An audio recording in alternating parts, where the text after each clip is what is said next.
sentirte suavecito así. Déjame sentirte suavecito así. Pégate, pégate a un ladito de mí. Pégate, pégate a un ladito de mí. Every time I see me looking at you, you love alone, me you give me one. Every time when me looking at me, you look girl and no more than I. Girl, I know that girl don't go off to come off, but you know the what they beat and me and me up a chill. I know that girl don't go off to come off, but baby you want the beat and me. Ay, qué linda que sueña con ella todas las noches. Ay, qué linda que sueña con ella todas las noches. Y cuando la ves, desea besarla como si fuera la última vez. La última vez. Que niño va a ser del amor en la cama, porque yo sabes que tú eres mi cama. Tienes tiempo en la cama, y sabes que tú eres mi princesa. El amor en la cama tú y yo, hasta el amanecer. Quiero hacer del amor. Yeah. Consigo yo salir, saber que soy mal. Con un tiempo me tienes entera, me tienes, baby. Presidente, favoritas, baby. Ay, me sentirte suavecito así. Déjame sentirte suavecito así. Pégate, pégate a un ladito de mí. Pégate, pégate a un ladito de mí. Every time I see me looking at you, you love alone, me you give me one. Every time when me looking at me, you look girl and no more than I. Girl, I know that girl don't go off to come off, but you know the what they beat and me up a chill. I know that girl don't go off to come off, but baby you want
poquito sí.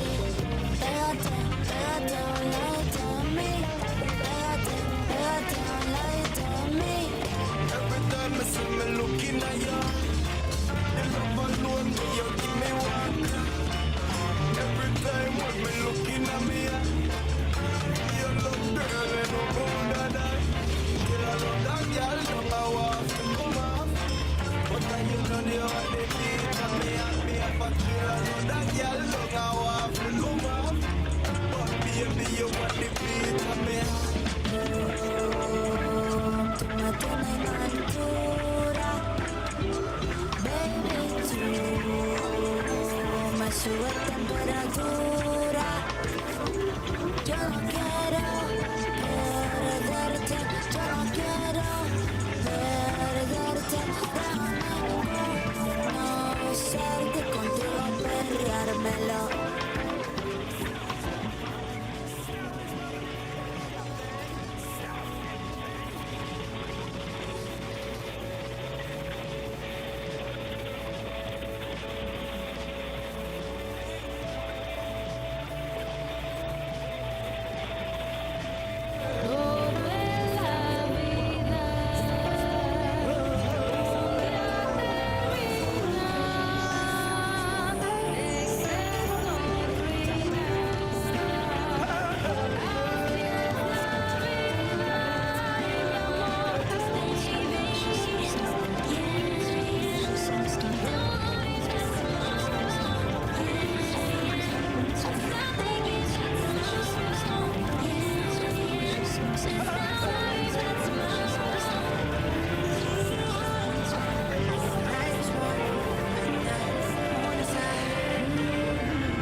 together and alright. I swear you will never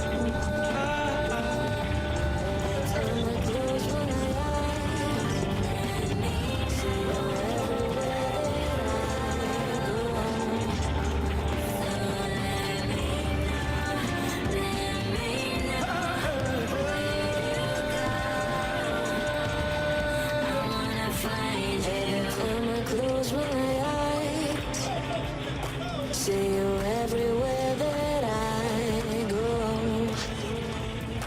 Every time I close my eyes, see you everywhere that I go. gotta make my way to the mountain top. It is where my heart belongs. Through the fire. Every time I close my eyes, see you everywhere that I go.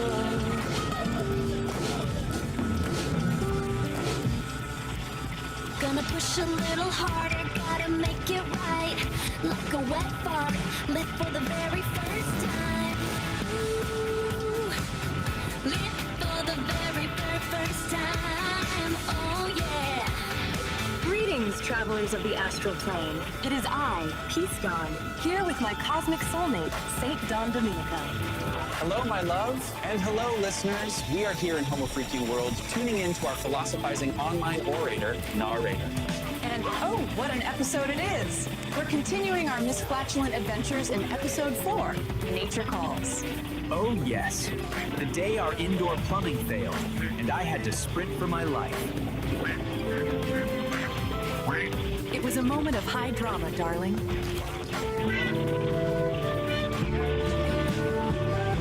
But leave it to our resident beatnik philosopher, narrator, to turn your digestive emergency into a commentary on the human condition.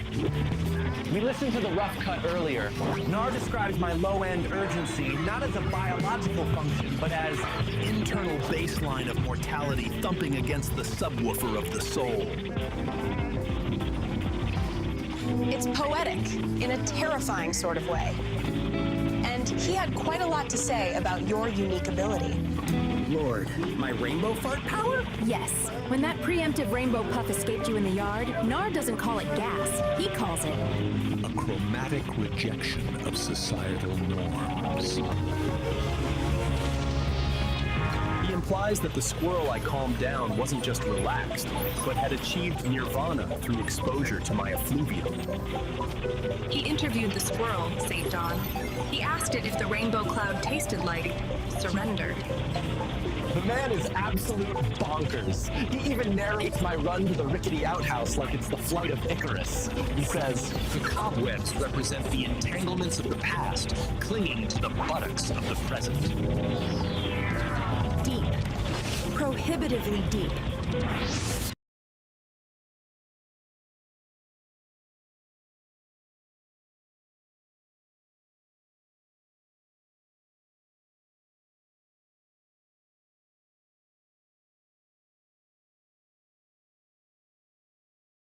Very simple bathroom break. Here is episode 4, or as Nar titled it, The Sputtering Toilet. When technology fails, the woods provide. Take it away, Nar!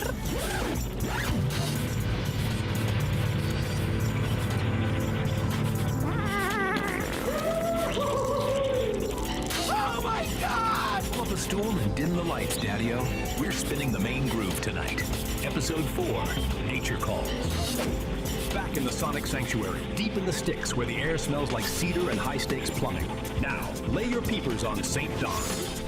The cat has a gift. A psychedelic, biological gift. When he cuts the cheese, he paints the air with a rainbow fart that turns anxiety into fuzzy peace. It's a chromatic emission, man. Toot of tranquility. But even a magical colon obeys the laws of physics. Han tries to tell his lady Peace that the low-end frequencies are hitting him too hard, but she ain't buying the remix. With With the indoor throne weeping water like a rejected lover, the countdown has begun. Prepare yourselves for the great outdoor journey. It's time to run, clench, and maybe, just maybe, sedate a squirrel with a puff of panic rainbow. Let the games begin. Episode 4, Nature Calls. Nature Calls. Deep in the woods, where the air smelled like cedar and cosmic tunes, lived Saint Don Domenico and his wife Peace. They were the original Homo Freakians, busy making music in their cozy cabin studio. Their cosmic connection was deep, especially for Saint Don. During a legendary jam session fueled by ancient rhythm and a surprising meteor shower, he was permanently imbued with the magical power of the rainbow fart. This power had a wonderful side effect. Whenever St. Don let one go, the resulting glorious rainbow cloud instantly calmed anyone nearby, turning anxiety into gentle, fuzzy peace. But even St. Don couldn't calm the ultimate alarm clock, nature's call.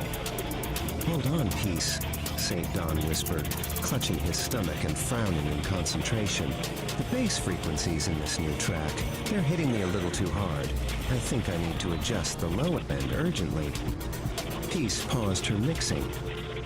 She raised an eyebrow, a knowing, amused look on her fair-skinned face. "Did you mean the low end of the track, St. Don, or the low end of your personal plumbing system?" St. Don bolted for the indoor bathroom. But horror of horrors, the cabin toilet was sputtering, leaking water onto the floor, and looked suspiciously unhappy. It had suffered a catastrophic failure. "Oh no, emergency protocol," St. Don cried, grabbing the essential supply roll and clutching it tight. Time for the great outdoor journey. He burst out the door, charging toward the rickety old outhouse nestled under the pines. A true rustic icon, covered in cobwebs and history, he looked like a red and black clad blur. His speed was incredible, but the internal pressure was reaching maximum capacity. Whew. A tiny, stressed out, preemptive rainbow puff escaped, momentarily slowing his heart rate and calming a passing squirrel. Peace watched him zoom past the window with a look of frantic determination. She just smiled, shaking her head gently, her dreadlocks swaying. "Go with the flow, my St. Don," she murmured, turning back to her cosmic vibrations. With a final, heroic surge and 0 seconds to spare, St. Don reached his destination. He flung open the creaky wooden door of the outhouse. Ah, nature's embrace. Nothing quite like it, he finally sighed, surrounded by the sweet relief of solitude and the quiet sounds of the forest. Once again, a peaceful Homo Freakian. He found sanctuary in splinters, took his business to the trees. Oh, I am truly touched by all of the cosmic energies. He left the squirrels in a fuzzy trance with a puff of that neon technicolor gas, turning a plumbing disaster into a psychedelic atmospheric event. The pressure dropped, the relief popped, and the cosmic balance of the low end was restored. Peace is back on the mix, and Dawn is lighter than air. Can you dig the solitude? Solid.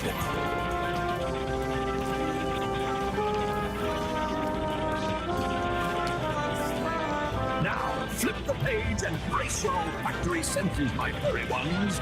We're leaving the magical rainbow vibes behind. Something a little heavier. We find our man, Homo Freakian, waking up in a cabin that's about to become ground zero. You see, last night's chili is staging a hostile takeover, a real code red revolution in the belly of the beast. His lady, Peace, looking like a vision in tie-dye and a white sports bra, is sipping her Java, cool as a cucumber. But Dawn? He's sweating bullets and holding back a grizzly bear's roar. The storm is brewing, the windows are rattling, and this time, it ain't gonna be just a little poof. Tune in to the next reverberation of Nature Calls Storytime, the Ballad of the Bubble Guts. Now, before you drift back into the ether, I gotta lay a heavy trip on you. floating here in the digital void, see?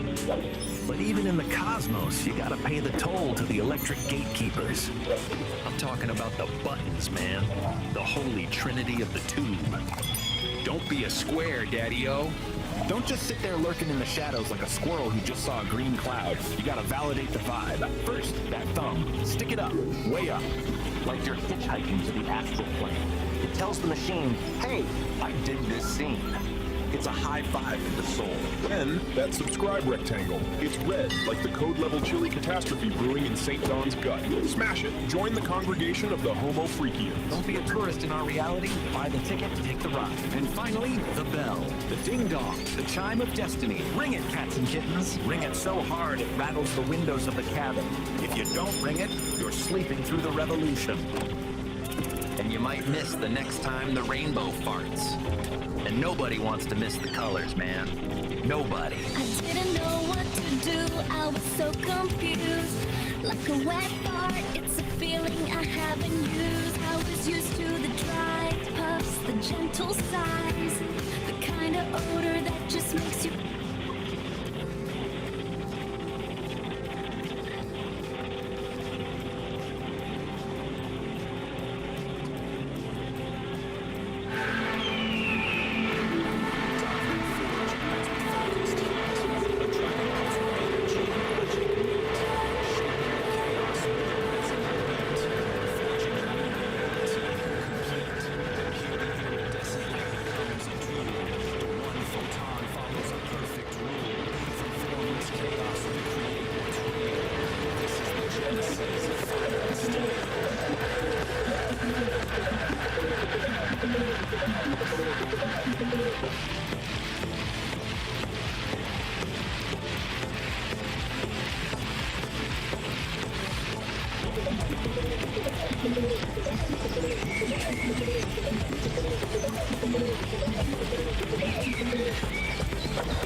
said, well, can you do this? But I don't know what it is. There's something about you. I know I said, well, can you do this? But I don't know what it is. There's something about you. Playing in my face, creep quiet, singing through the pain. Free like Tiffany, playing in my face, creep quiet, singing through the pain. Playing in my face, creep quiet, singing through the pain.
The digital sky right now looks like a bowl of gray alphabet soup.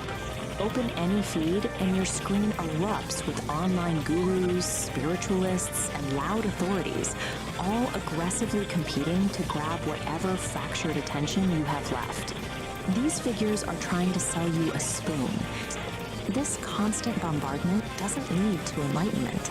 It brings profound cognitive exhaustion. Processing these endless competing demands for our energy simply blows our internal tubes. We are caught in a massive transit of performative delusion. Actors step onto the stage wearing masks of authority, handing you a script and expecting you to swallow the exact mythology they've weaponized. Our desperate, exhausting search for clarity through digital authorities is the exact mechanism generating the blinding static we are trying to escape. The false prophet overlay is a calculated structural grift designed to separate viewers from reality.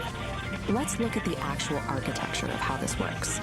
Step 1 requires the actor to put on a mask of authority. They artificially position themselves as a direct conduit to universal truth, using your screen to construct a hierarchy with them at the very top. Step 2 is weaponizing mythology. Rather than letting you trust your own intuition, they box you in. They force you to follow a pre-written, complex script that serves their interests. The entire mechanism has a fatal dependency. It relies completely on you being tired. The grift only holds up if the audience is too mentally drained to question the hollow logic supporting the structure. Strip away the cosmic posturing and you see the reality. These digital authorities rule over fragile paper empires, sustained by the unexamined compliance of an exhausted audience. The paradox at the center of the grift is obvious once you look for it. These actors are out here selling universal Wi-Fi, yet they lack any internal connection. They can't even tune into their own heartbeat. This is why broadcasts like The Angry Astrologer cut through the noise. They do the exact opposite of the overlay, demanding that the audience stop, forcefully push back, and verify the broadcaster's claims. If someone tells you they speak for the universe, check their pockets. Scrutinize what tangible, practical value they actually hold in the real world, behind all their cosmic posturing.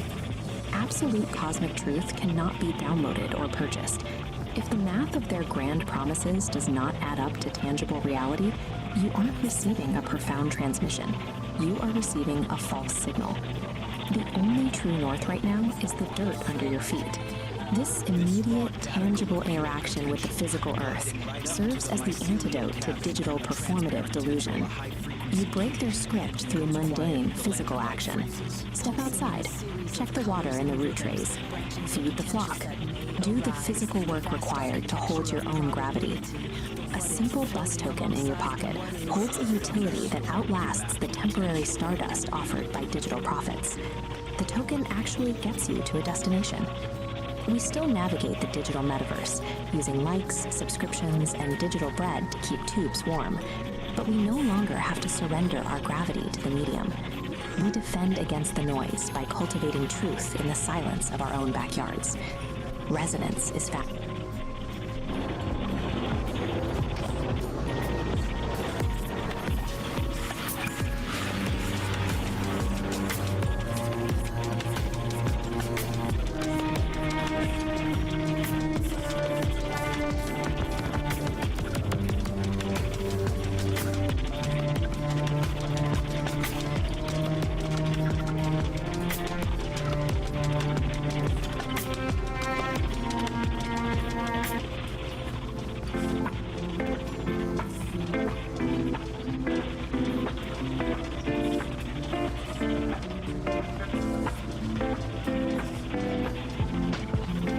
Streetlights flicking like a nervous habit. Silver sidewalk under heavy static. Looking up to catch a faded sky, while the whole world's sleeping on the fly. Stargazing on a dead-end street. Concrete hard under weary feet. Finding something that I can't explain. Quiet wonders in the window pane.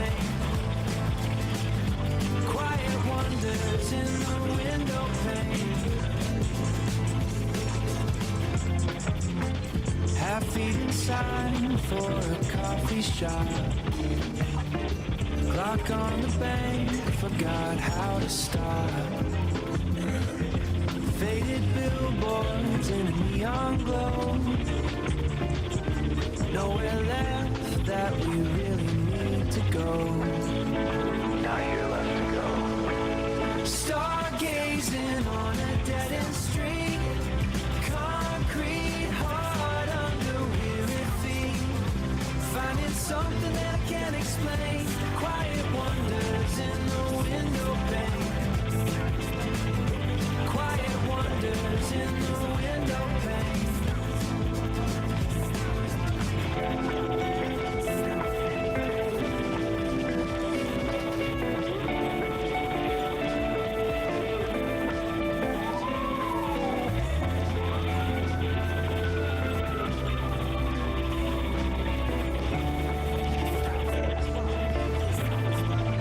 Stargazing on a dead-end street. Concrete hard under weary feet. Finding something that I can't explain. Quiet wonders in the window pane.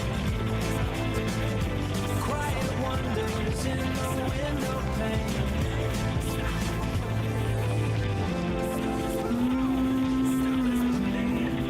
Faded to gray. Just the static now.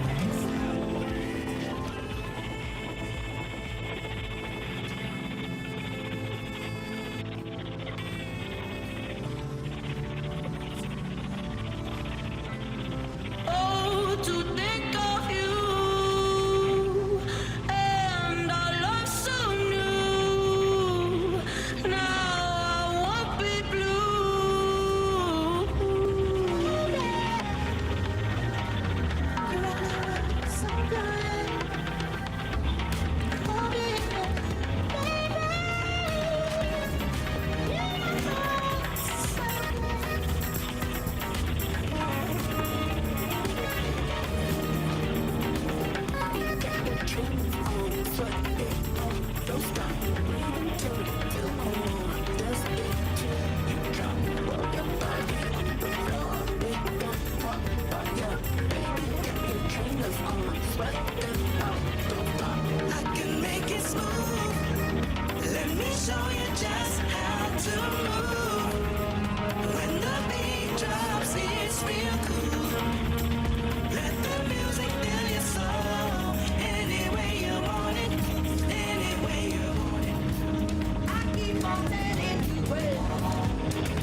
so fast.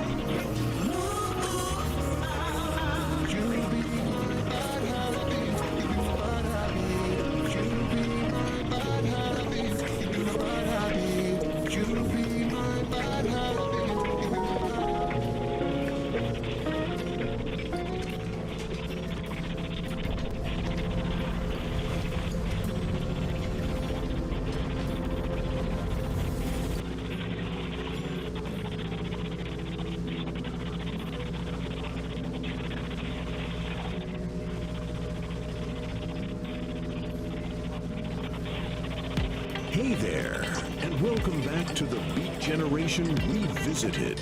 I'm your host, Nar. Today, we're diving into a story that proves the future of music isn't just about sound, it's about connection. In a world of neon dreams and digital stages, we meet Kit E, a Vocaloid artist with a big dream. She wanted to create a song that would make the whole world sing along, but she couldn't do it alone.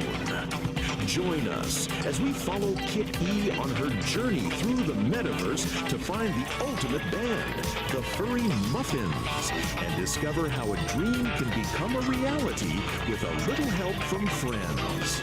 Get ready to plug in and tune out as we explore Kit E's Neon Melody.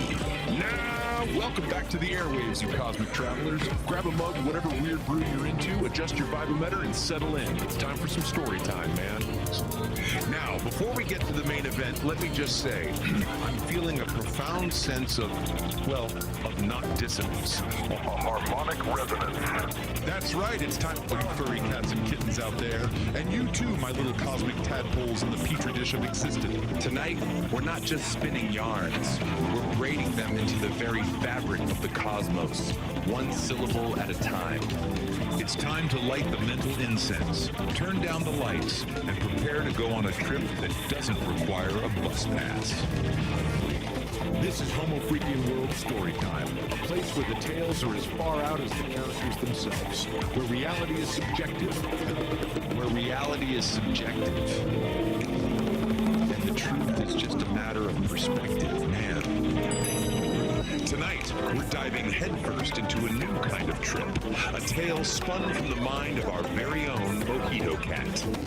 This is Kitty's Episode 1, a journey into the vibrant hum of her music, where every beat is a new dimension and every lyric is cosmic truth. So let's get into it. The cosmic curtain is rising, the spotlights are humming, and the universe is ready to listen. It's groovy time. Kitty's Neon Melody. In a city that glowed with neon dreams, a cat woman named Kitty had a very big dream of her own. More than anything, she wanted to be a Vocaloid artist and write a song that would make the whole world sing along. Every day, Kitty would listen to her favorite Vocaloid artist, the amazing Miko, and practice singing along. She would try to match every note, every beat, and every bit of Miko's amazing energy. One day, Kitty decided she was ready to write her own song. She sat down with her keyboard and started to play, but the notes sounded all jumbled up. The words she wrote didn't seem to fit. This is harder than I thought, she sighed. Just as she was about to give up, a little music sprite named Tune appeared on her computer screen. Don't give up, Kitty, he chirped. Every great artist needs a little help sometimes. Tune showed Kitty how to put the notes together to make a beautiful melody. He helped her find the right words to express her feelings. They worked together all day and all night, and soon they had a song. The song was about being brave and following your dreams, no matter how hard it seems. Kitty called it Neon Melody. She was so proud of what she and Tune had created. With a deep breath, Kitty uploaded her song to the internet. She was nervous, but also excited. She hoped that someone out there would like it. The next morning, Kitty woke up to a surprise. Her song was everywhere. People all over the world were listening to Neon Melody and singing along. She had done it.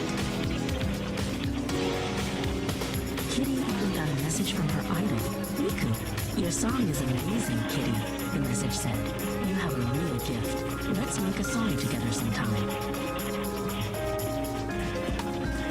From that day on, Kitty was no longer just a fan. She was a Vocaloid artist, writing songs that brought joy to people all over the world. And it all started with a dream and a little bit of help from a friend. Neon Melody. Verse 1. City lights, a neon sea, a rhythm wild, a melody. In my heart, a burning fire, a song to sing, my wild desire. The stage is dark, the crowd awaits. I'm standing here at destiny's gates. Chorus. Neon melody in my soul. A story waiting to be told. Every note, a brand new day. I'll sing my song. I'll find my way. Through the static I will rise. A symphony of dreams in my eyes. Verse 2. The path is steep. The climb is long. Sometimes I feel I don't belong. The doubts they creep. They fill my head, the words of fear, the things they said, but in the dark, a tiny spark, a beat that echoes in my heart. Chorus. Neon melody in my soul, a story waiting to be told. Every note, a brand new day, I'll sing my song, I'll find my way. Through the static I will rise, a symphony of dreams in my eyes. Bridge. I'll take a breath, I'll take a chance, I'll step into new ideas.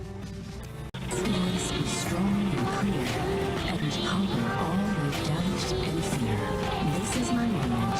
This is my time to make the world and the stars all rhyme. Chorus.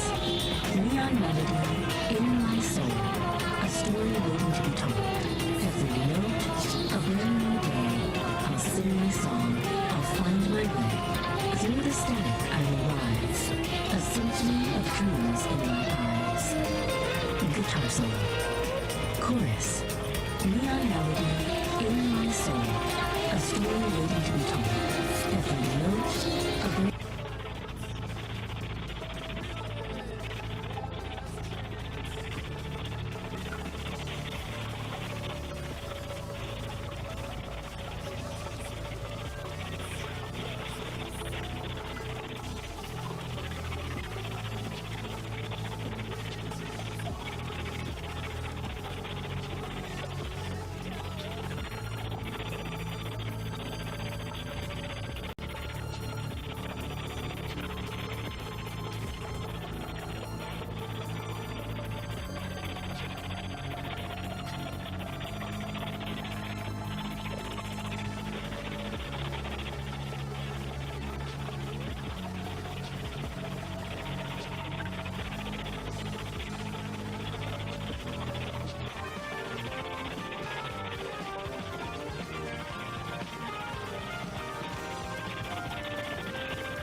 lips are still asleep. A gentle breeze begins to sigh beneath the waking morning sky. The creek begins its gentle song. Right here is where I feel I belong.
gray matter. Listen to Sam Cooke tell you that a change is gonna come. Believe him, man, because if you don't believe him, the darkness wins. Listen to Matisyahu dream of one day. This isn't just background noise for your elevator ride to oblivion. This is the manual, man. These cats are singing the instructions on how to be human. So crank it up, disturb the neighbors, scare the squares, let the vibration shake the hate right out of your bones. Maybe, just maybe, if we all hum the same tune for 5 minutes, we might accidentally start a revolution of kindness. Stranger things have happened, like me, narrator, suggesting we actually have hope. Go groove on that. Peace, love, and clean waveforms. If you want, sit and just chill for a while. I'd like to just jam some words. So, since I can't afford the broadcast rights to play you all these groovy tunes of hope, I'll put out the vibe for you to explore wherever you plug into the sonic realms. Dig it. The anthems of hope and unity. John Lennon's Imagine, the message, perhaps the ultimate anthem for a future without the divisions of the past. It asks us to visualize a world where humanity is one, unburdened by borders or conflict. Key lyric, imagine all the people sharing all the world. Marvin Gaye's What's Going On? The message written from the perspective of a Vietnam veteran returning home to a divided country. This soul classic pleads for understanding and love rather than brutality and escalation. Key lyric, war is not the answer, for only love can conquer hate. Bob Marley's One Love, the message a global call for unity. Marley urges humanity to come together to fix the dirty pit of the world and care for one another before it's too late. Key lyric, let's get together and feel all right. Michael Jackson's Man in the Mirror. The message, this song emphasizes that waiting for the world to change isn't enough. We must take care of those in need, the kids in the street with not enough to eat, by first changing ourselves. Key lyric, if you want to make the world a better place, take a look at yourself and then make a change. Louis Armstrong's What a Wonderful World. The message, a gentle reminder of the beauty that exists when people live in harmony. It is a song of profound optimism for the generations to come. Key lyric, I hear babies cry. I watch them grow. They'll learn much more than I'll never know. Songs about breaking the cycle and not repeating history. The Black Eyed Peas, Where is the Love? The message, a modern classic that explicitly critiques how humanity keeps repeating the same mistakes, terrorism, racism, and war, asking us to stop and find the love we've lost. Key lyric, history currently, nothing different. People killing, people dying. Midnight Oil's Beds Are Burning. The message, a powerful rock anthem about acknowledging the terrible mistakes of the past, specifically regarding indigenous lands and the urgent need to make it right rather than ignoring history. Key lyric, the time has come to say fair's fair, to pay the rent, to pay our share. U2's One. The message, a gritty look at the difficulty of unity. It acknowledges that we often hurt each other, but because we share one world, we have no choice but to carry each other. Key lyric, we get to carry each other, one. The Cranberries, Zombie, a desperate plea to end the zombie mindset of inherited violence, where fights from the past are repeated by new generations. Key lyric, with their tanks and their bombs, in your head, they are dying. Buffalo Springfields for what it's worth. The message, a warning against polarization and violence. It calls for awareness and listening to one another before fear tears society apart. Key lyric, nobody's right if everybody's wrong. Sting's history will teach us nothing. The message, a sharp reggae-infused critique of humanity's failure to learn. Sting argues that studying the past is useless if we continue to repeat the exact same behaviors in the present. True change requires immediate action, not just hindsight. Key lyric, history will teach us nothing, just as long as history repeats itself. Songs of resilience and future hope. Sam Cooke's A Change Is Gonna Come. The message born from the civil rights movement. This is the definitive song of endurance. It acknowledges the brutal history. It's been too hard living, but insists that a better future is inevitable. Key lyric, it's been a long time coming, but I know a change gonna come. Martis Yahoo's One Day, the message, a reggae fusion track that dreams of a specific future where children won't know war and humanity stops fighting. Key lyric, one day this all will change. Treat people the same. Stop with the violence. Down with the hate. Bill Withers' Lean on Me, the message, the ultimate song about community care.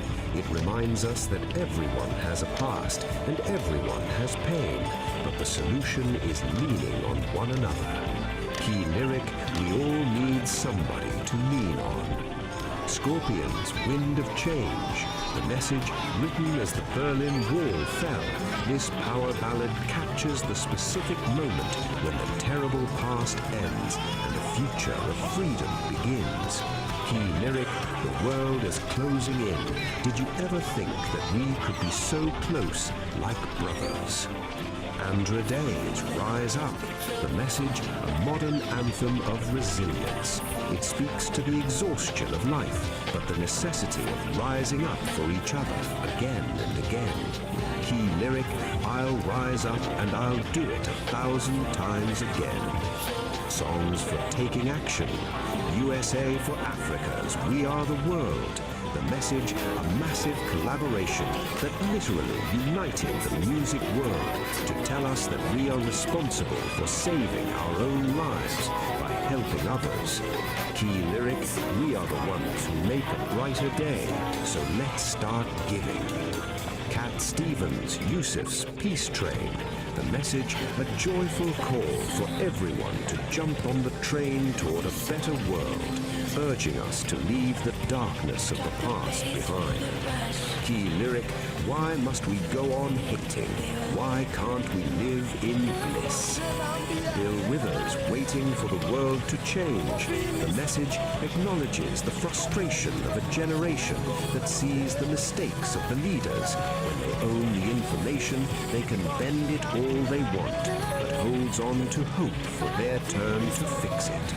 Key lyric, one day our generation is gonna rule the population. Kendrick Lamar's All Right, a contemporary anthem of survival and hope against systemic struggle. It acknowledges the hard history, but offers a communal chant that we will survive. Key lyric, we gonna be all right. The Beatles, all you need is love. The message, simple, direct, and timeless. It strips away all the complexity of history and politics to suggest that the only viable path forward is love. Key lyric, there's nothing you can do that can't be done. All you need is love.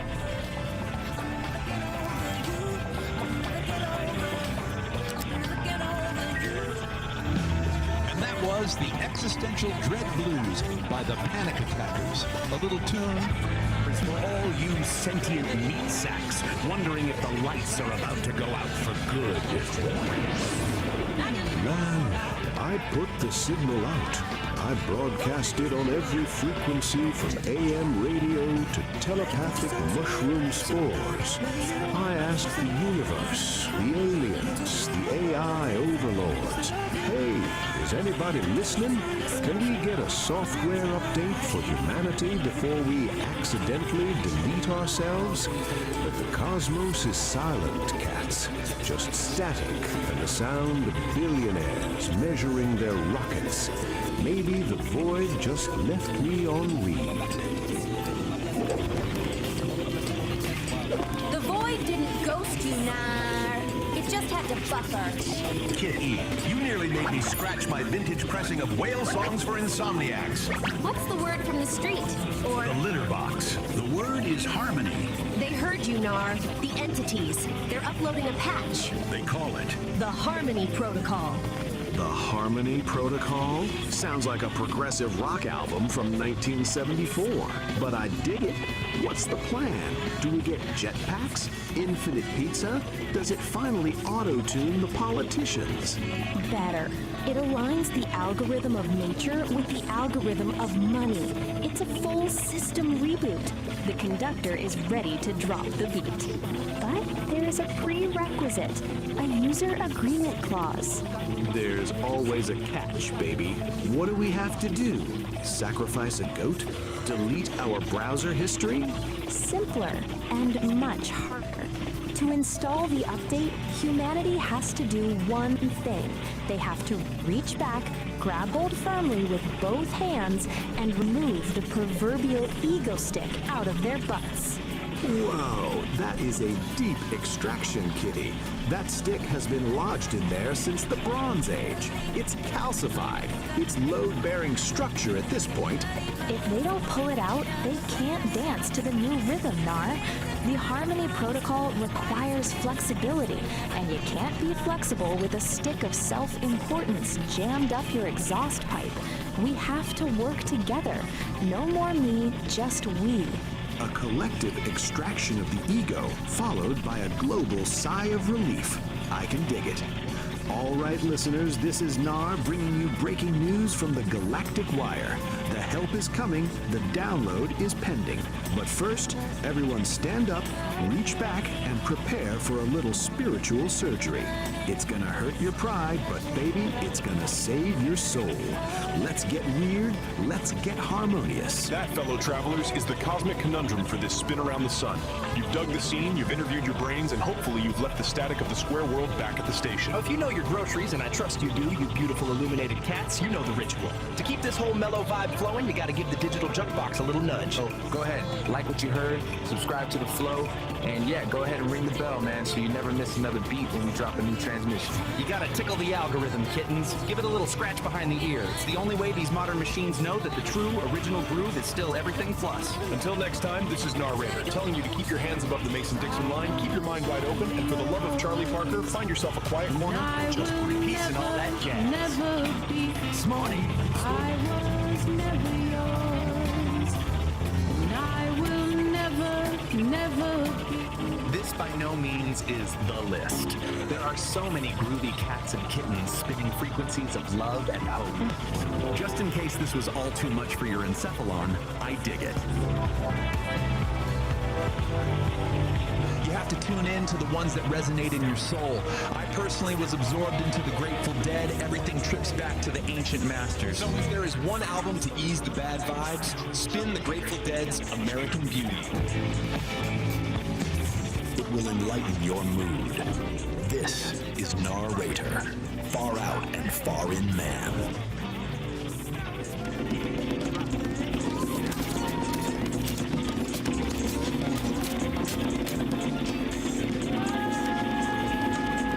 Cosmic kitties, we're warping into the Homo Freakian world. Peace and St. Dawn are about to experience something really special. Showbiz Jitsu High Impact Yoga. It's time for our yoga session, honey. Is all this spandex necessary for yoga? Oh yeah, we're doing high impact yoga today. Sounds fun! All right, let's get these bags unloaded.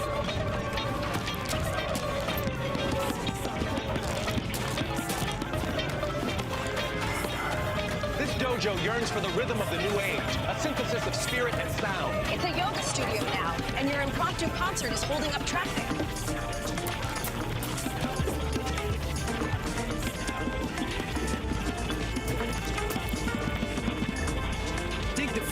cats. You look like highlighters, but the universe only hears the rhythm of the strike. Dawn, the shorts are a distraction. Peace, let's begin the saxophone sweep. Greetings, Cosmic Voyagers. Tonight, we're peeling back the vinyl on high-impact yoga. It's like a jazz solo, man. If you miss a beat, you don't just lose the groove, you lose a tooth. And if you wear those shorts again, Dawn, you will lose your dignity. And Peace, stop shaking. You look like a vibrating pager from 1996. We're merging the ancient stillness with the modern don't touch my equipment violence. It's showbiz jitsu, cats. It's for the lovers, the fighters, and the people who actually read the liner notes. Mostly it's for people who want to hit someone with a saxophone without throwing their back out. It's very practical. Yeah, man, flip that middle, flip that attacker. Sound check.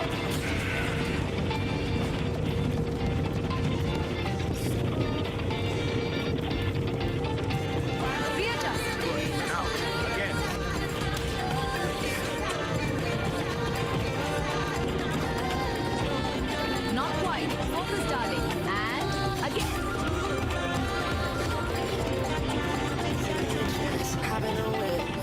Yeah, man, flip that vinyl, flip that attacker. Sound check.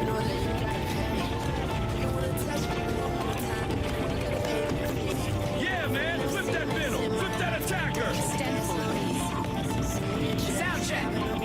Good rhythm, Nar. Time to find our center. Right, let's sit. Now, pay attention.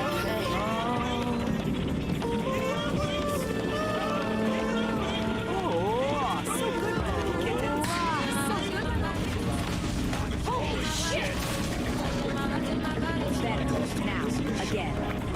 Listen to the silence, darlings. Now make them hear it too.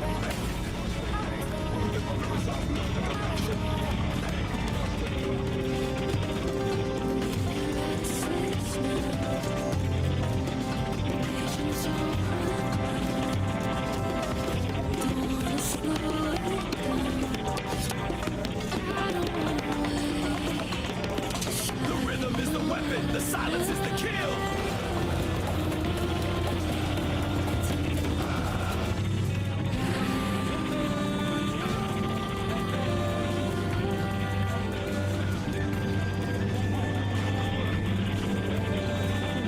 Masterclass 18 ways to clear the stage.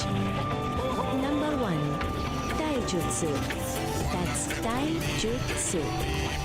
It's called unarmed combat, but I call it crowd control for the refined. Move through the mosh pit like you own the venue. If you bump into someone, it's because you intended to delete them. Alright, pay attention. First up, the most crucial discipline, Taijutsu, the art of the body. Forget flashy acrobatics. This isn't about looking cool, it's about being cool under pressure. It's moving through a mosh pit like a ghost in the machine. No friction, just flow. Your body becomes water or maybe liquid steel. When everyone else is bumping and brawling, you're already where you need to be. Undetected, untouched. The ultimate backstage pass. Taijutsu teaches harmony, moving with the flow. Watch as I blend and redirect. Untouched, I embody the art's grace. This is Taijutsu. Move with grace, not force. Phase through the chaos. Let their momentum be your path. This is Taijutsu. All right, Dawn, Taijutsu. No friction, just flow. Move like water. I am the river, Honoka. I am the river. Wait, that's not water. That's, ouch, solid oak.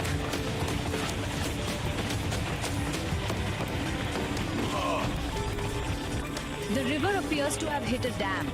Try again. And wash that tie-dye, it's distracting the wood.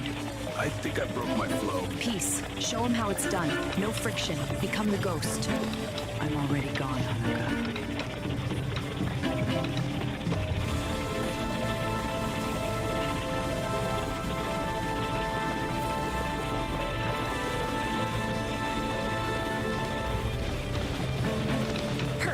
Dawn, take notes. This is Taijutsu.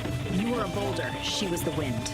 The mosh pit is just a dance, Honoka. Number 2. Koko Jutsu. That's Koko Jutsu. Bone smashing. specifically the sound check, a dual palm strike to the ears. It's the only time I'll allow feedback in this building. Feedback is such a drag.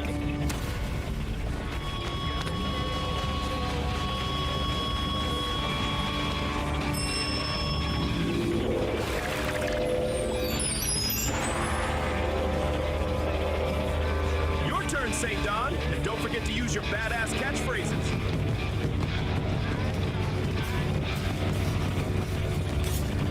Time for a little rhythm adjustment.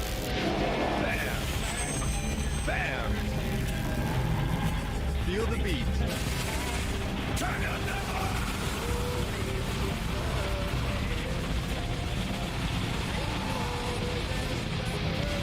Turn it up to 11.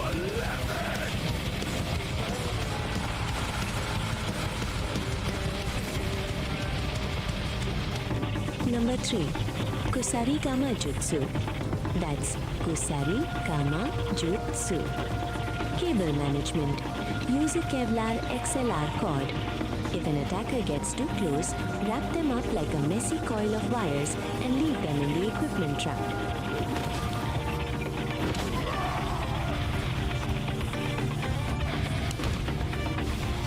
Sorry, man, you're clipping.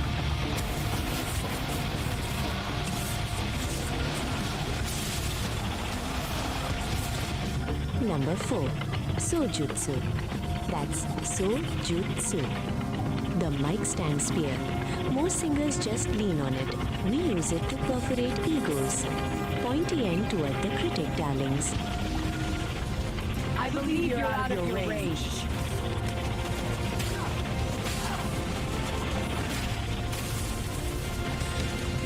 Number 5.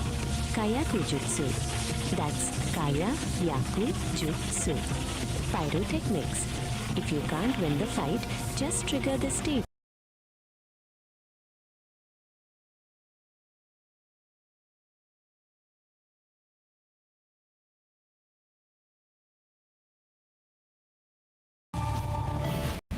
Is it hot in here, or is it just a solo?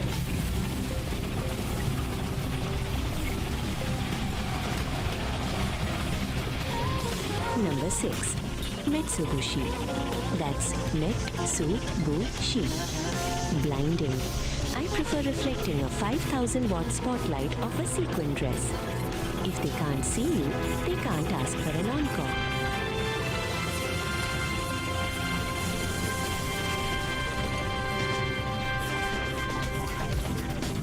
Dig the shimmer, man. It's about the vibration of the light.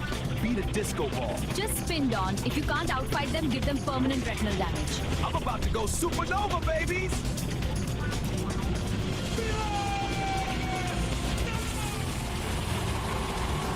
Behold the fabulousness.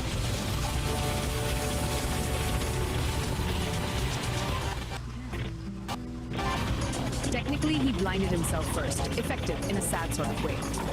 Heavy trip, man. Too much flash, not enough flow. Pete, could you show St. Don how this works? I'll try to check.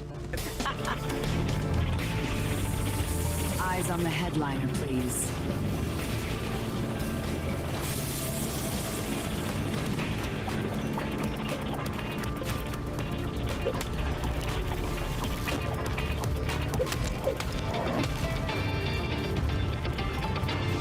X-stand Venus flytrap. Vana. That's Vana. Utilizing the keyboard stand. You simply kick the release lever on a metal X-stand to scissor it shut on an attacker's torso. It turns a piece of hardware into a mechanical trap. Practical, efficient, and remarkably quiet. A keyboard stand is just a giant pair of tweezers. Stomp the lever.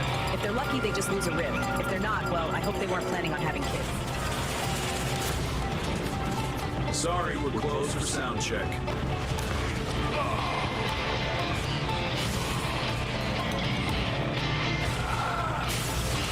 I think you're a bit stuck in the bridge.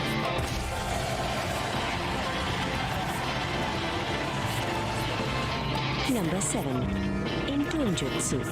That's in-tone jutsu. Stage exits. The art of disappearing before the bill arrives. Use a smoke pellet and a wardrobe change. It's better than a witness protection program. For my final act.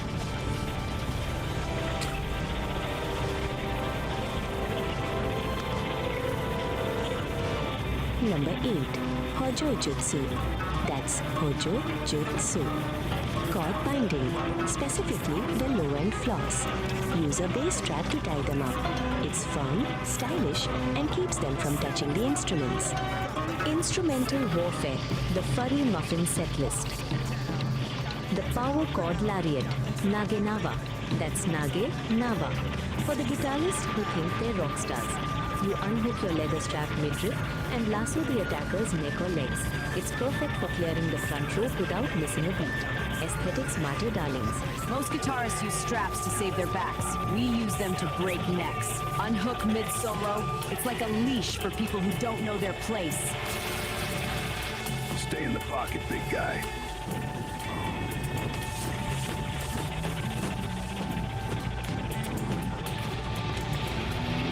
Stand down, Ben Solo!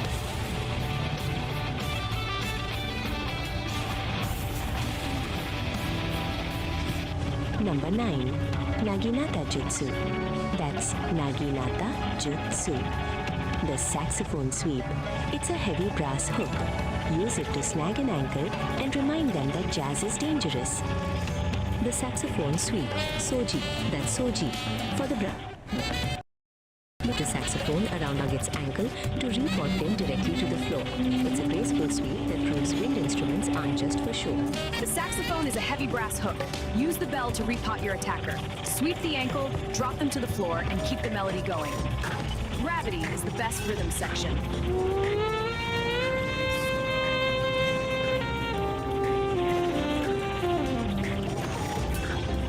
And that's the outro.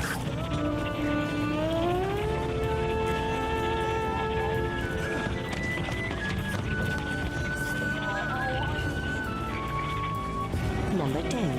Tessenjutsu. That's Tessenjutsu. The Iron Fan, or in our case, the Reinforced Gala program. Carrying a knife with a guest list is the ultimate power move. Didn't you read the credits?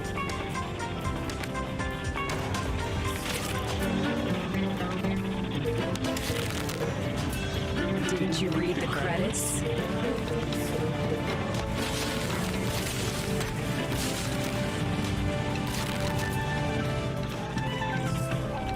The low-end floss, Shikan Burashi. That's Shikan Burashi, a specialized restraint using the bass guitar. You rapidly floss the thickest B or E string under an opponent's nose or across their mouth. It's a very intimate way to tell someone to shut up and sit down. Bass players are always looking for more tension. Grab the B string. It's thick, it's metal, and it's perfect for removing an unwanted mustache or an upper lip. Feel that low-end frequency?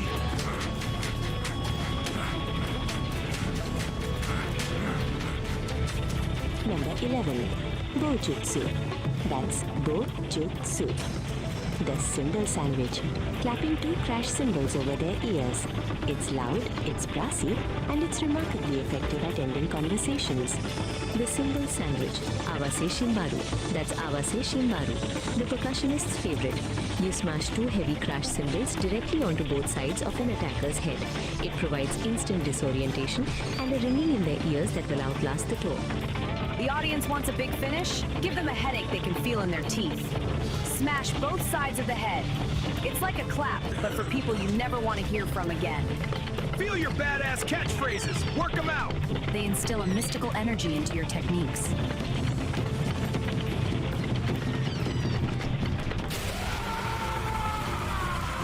Can't hear you. Let's brighten up the mix.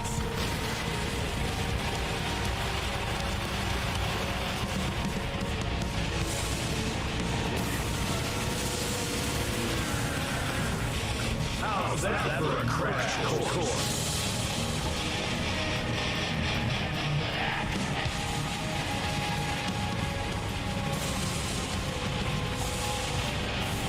How's that for a crash course?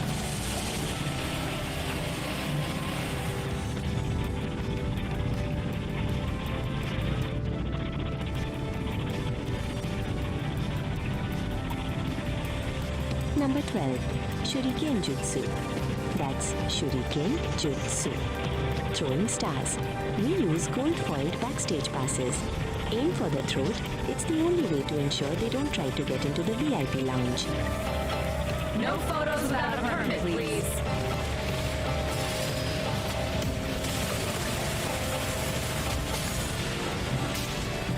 Number 13, Kenjutsu. That's Kenjutsu. Saw darts. Use the neck of a guitar. It's reinforced steel and very heavy. Shredding is now a literal term. Check out this rip. It's a real cut.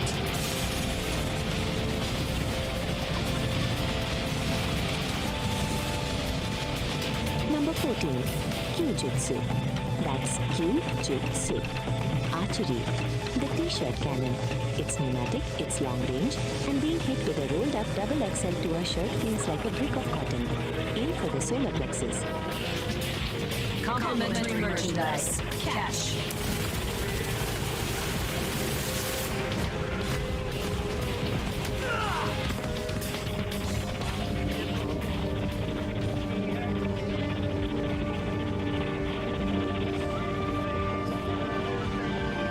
Number 15, Suiten Jutsu. That's Suiten Jutsu. Water combat, or as I call it, the mosh pit glide. Don't fight the crowd.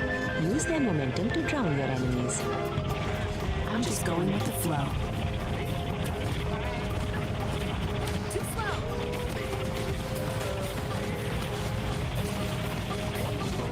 I'm just going with the flow.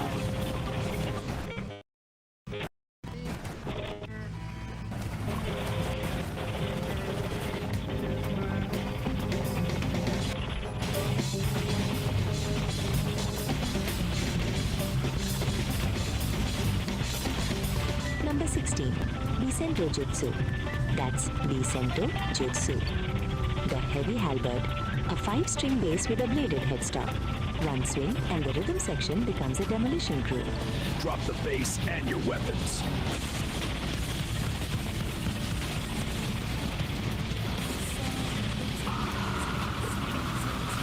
Number 17, Bajutsu. That's Bajutsu. Horsemanship. In the modern world, that's the tour bus roof.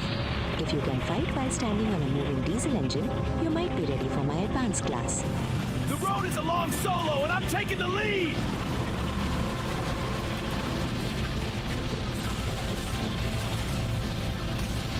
Number 18, Tenmoon.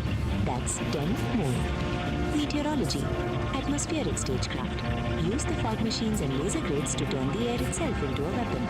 The forecast, 100% chance of defeat for the audience. The forecast calls for an early retirement.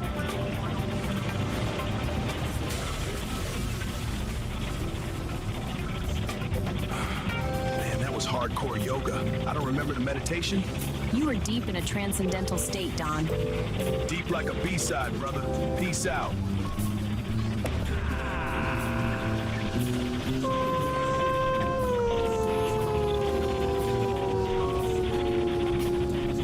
Man, that was hardcore yoga. I don't remember the meditation. You are deep in a transcendental state, Don.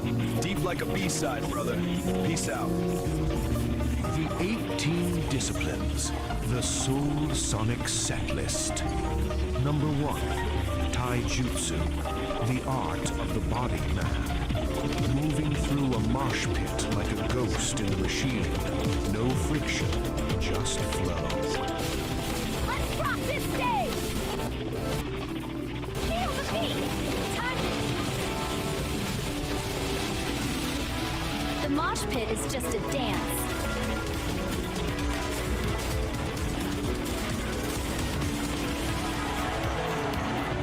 Number 2, Kopojutsu. Bone-smashing rhythm. The sound check. Clapping hands on ears to shatter the square frequency. Can you hear the silence now?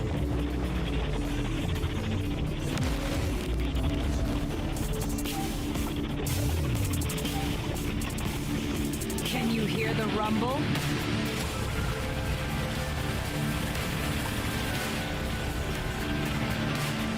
Number 3, Kusarigama Jutsu, the chain and the sickle.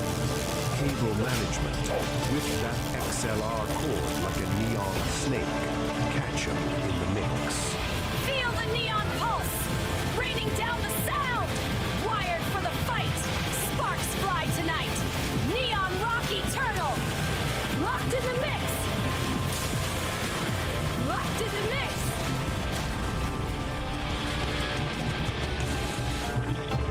Number 4, Sojutsu, the way of the spear.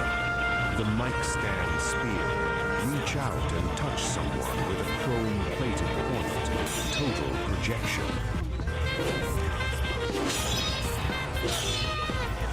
Sharp notes only.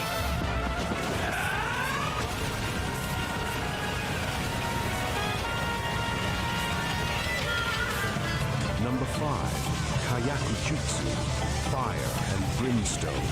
Stage pyrotechnics, flash, bang, and a cloud of CO2. Now you see the band. Now you just see stars. Sparkle and fade.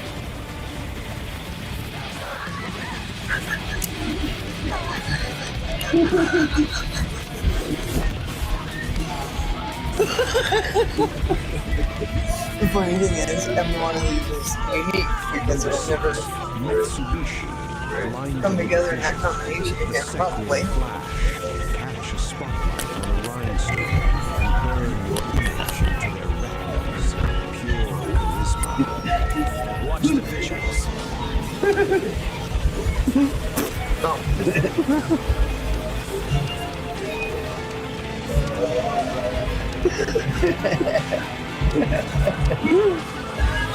Wow. Number 7, indoor jutsu, the art of the exit. Stage exits. Fade to black before the house lights even go up. Cosmic vanishing. Now you see me?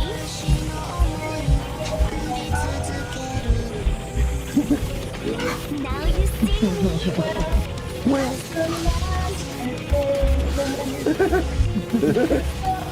Number 8, Hojo Jutsu. I hear the rumble.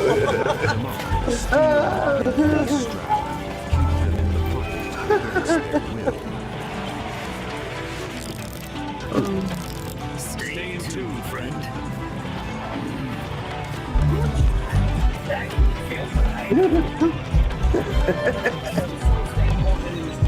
Number 9, Naganata Jutsu, the long reach hook, the saxophone sweep. Hook a leg with that brass bell and watch the melody fall flat. It's the curve. Let's get the party started with the 808. Number 10, cool. That worked out. Yeah. Read the credits while carry the punch. Hard lethality. Read it and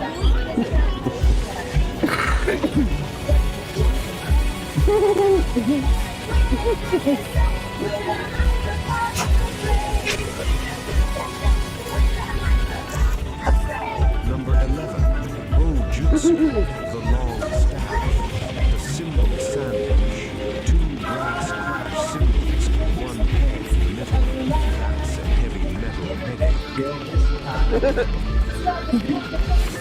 8 notes of pain.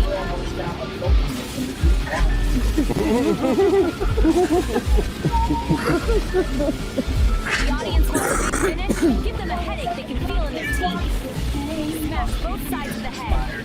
It's like a clap, but for people you never want to hear from again.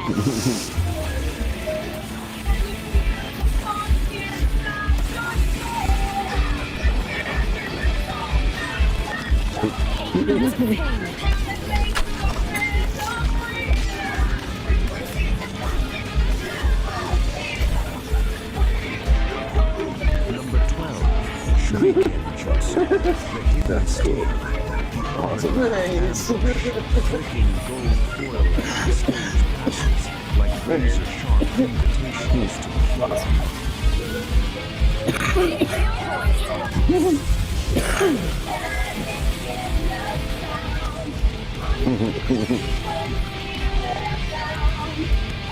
13, Kenjutsu, the path of the blade, the fretboard sword, sharpen the headstock, and shred more than just a solo.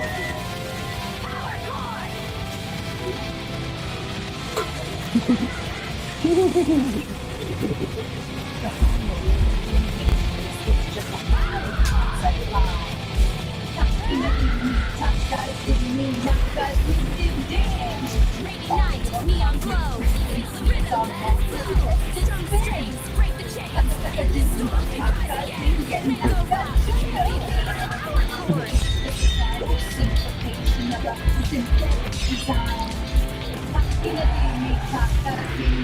Number 14, Kenjutsu, the flight of the arrow. T-shirt cannon sniping, delivering cotton blend karma from 50 yards away. Catch the perch, feel the hurt. Free verse for you.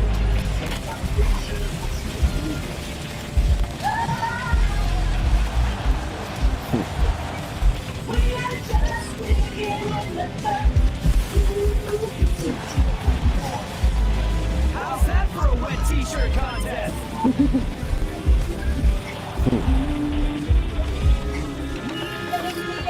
Number 15, Sweet Jutsu, the waterway. Mosh pit stealth, tread on shoulders like lily pads. Surface tension is your best friend.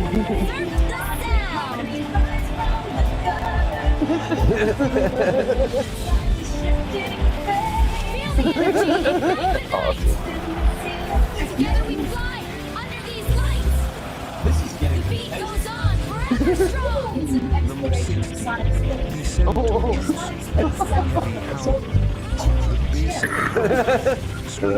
basic swinging a 5-string axe with a lip-aided neck. Low frequency. Where's the funk? The funk resides in the subharmonic frequency, brother.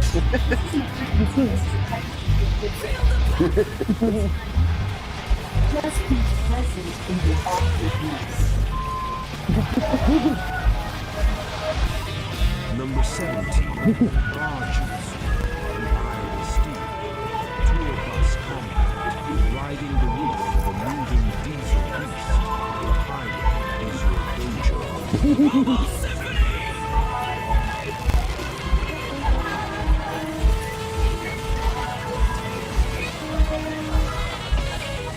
Number 18, Tenmon, the weather and the stars. Atmospheric stagecraft, manipulating the fog with lasers until the environment is the forecast.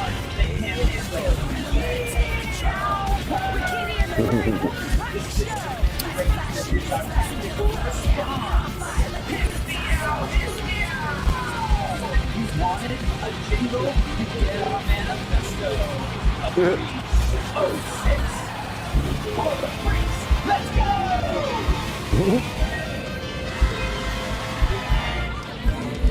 The gig is up squares. If you want to keep this frequency floating, you gotta hit that like button like it's a snare drum on a Saturday night. Subscribe to Soulstream, man. And ring the bell. It's the only feedback we actually allow in the studio. And please, patronize us. Standards and medical grade damages for saying are surprisingly expensive. We need your bread to keep the yoga banner flying. Keep it real, love a country, watch out for the symbols. Peace out, darlings. That's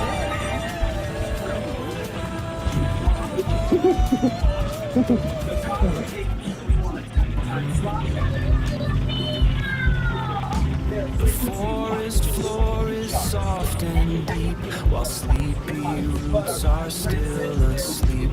A gentle breeze begins to sigh beneath the waking morning sky. The creek begins its gentle song. Right here is where I feel I belong. Revenue is a fractional accounting fallacy. The subharmonic presence creates a stronger reality. My words are what words about is living free. Your entire argument is based on Guys, I'm ooey with creativity.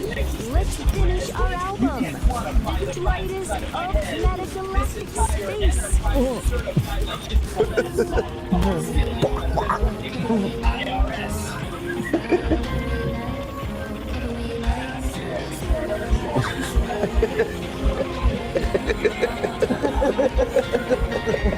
Feel the power.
Awesome. Oh, funny. Wow.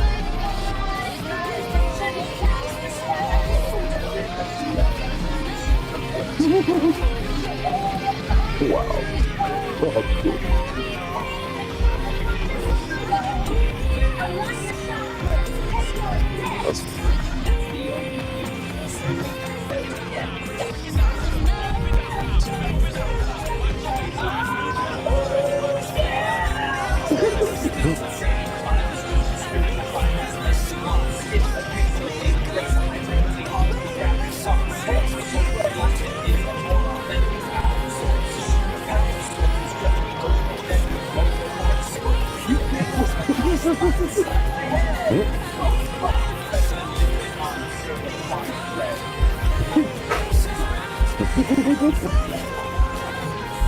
Cool. That's great.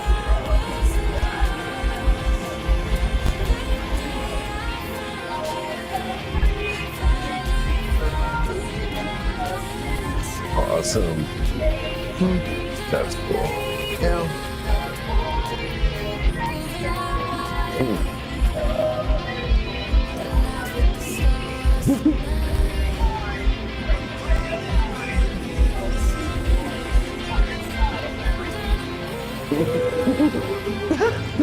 Wow.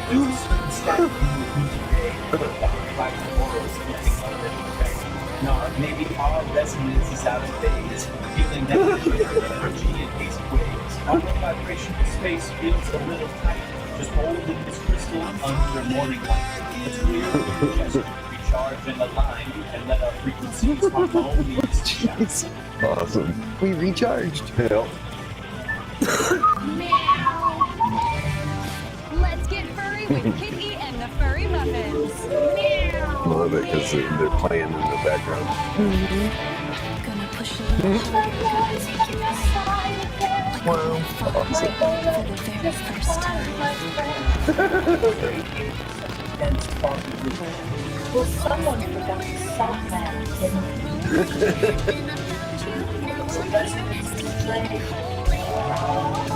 Connection has been drained.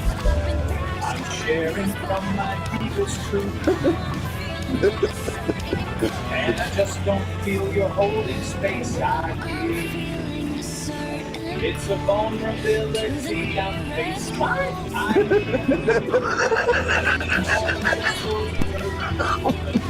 said I hear. The energy, not breath. Deep breath.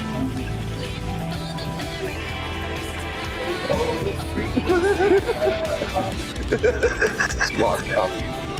I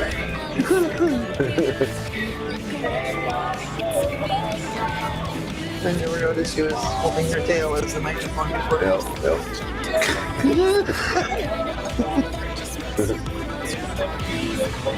Oh, that's cool. Yeah. Ariana in the background. Yeah.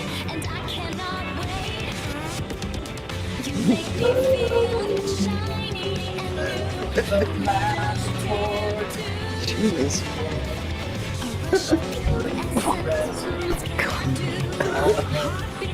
Almost so. We agreed I got the K1. It resonates better with my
The wet bird.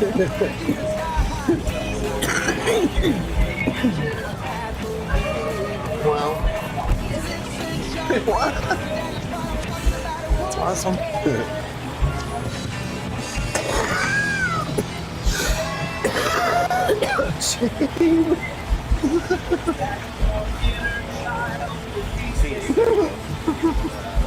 Good, man.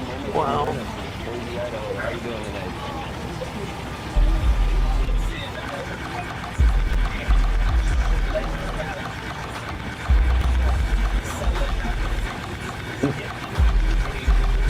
Your football looks cool.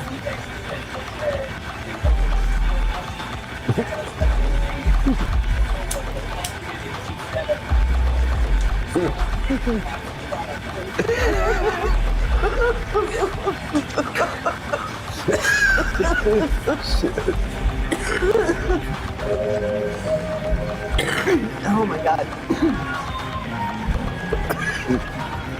Wow. Wow. It matches that better than it matches the audio that's actually in the thing a lot of times. Because they were old. Well, a lot of those, yeah, they didn't go to this music or the lyrics. Right, they just kind of have thrown in there, yeah. It was early. Yep.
Street up this room is a prison of solitude. Shadows on the wall.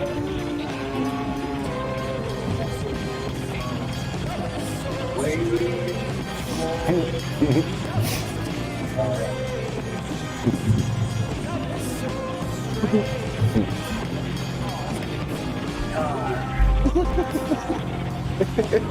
Nar, what are you doing? And keeping it grounded, like this whole chaotic scene.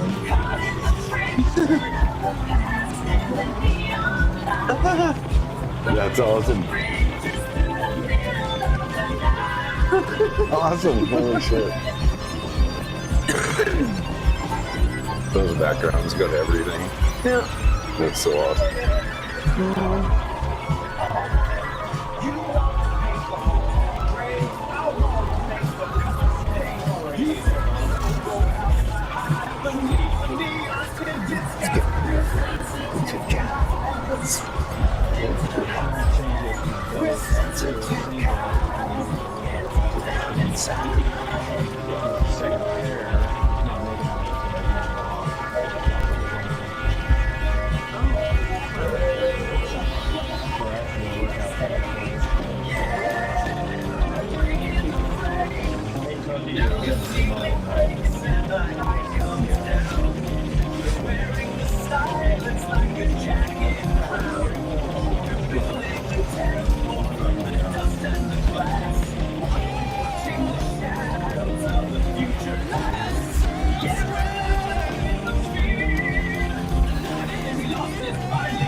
That's why vision is just a trick of light.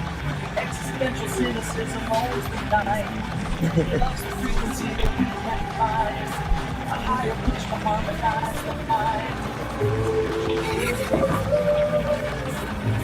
Why is that still humming? I thought you were done. I didn't leave it on, Nar. It's just the residual energy. Nar, it's glowing. Turn it off. Mine, you won't be ready. Pass me the drink.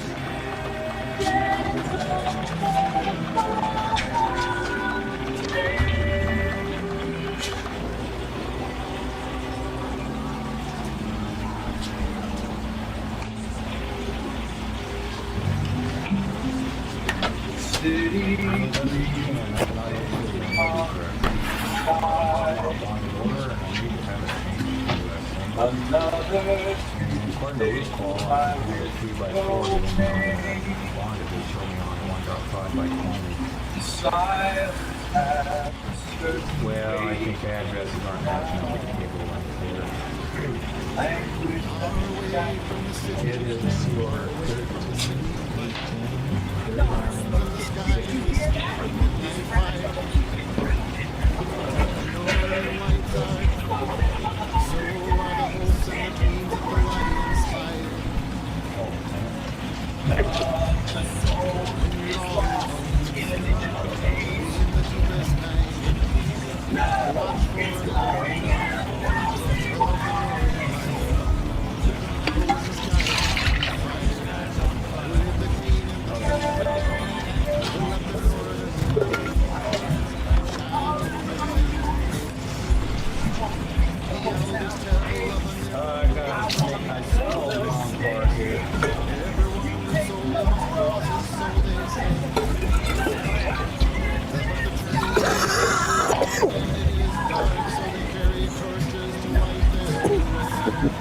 I'm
working on a bonded order and due to facility, I need to make it to a single. It's on a CD order of 1. Okay, great. Looking at blue ball, it doesn't quite match up to what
This is getting contentious. It's an exploration of sonic space. Your sonic space sounds like a broken chip. It's just noise. Where's the groove? Where's the funk? Funk resides in the subharmonic, brother. This isn't a frequency, this is a technique. Just be present in the all-universe.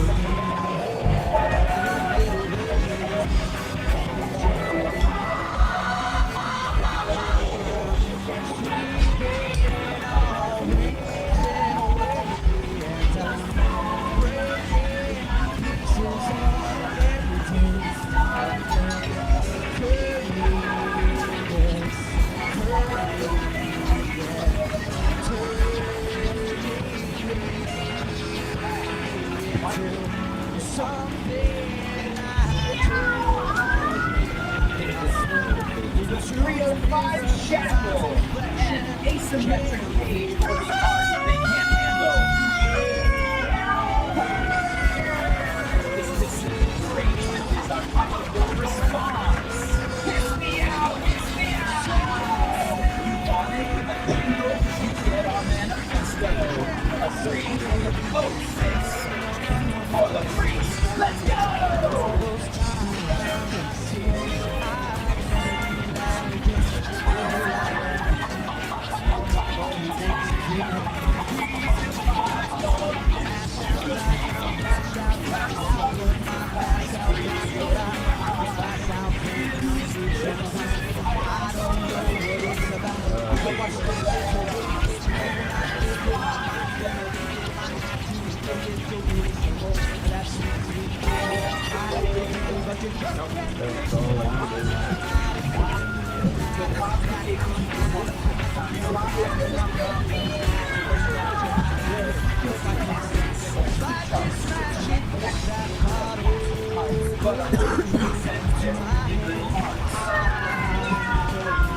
Airplay revenue is a fractional accounting fallacy.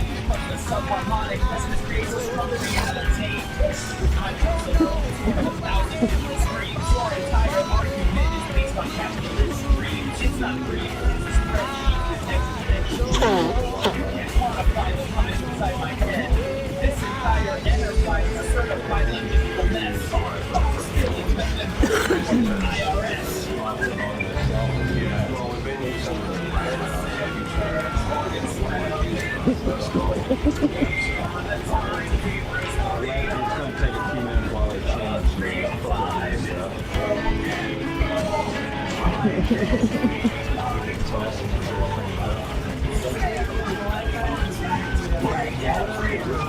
No, all our motives are Wi-Fi.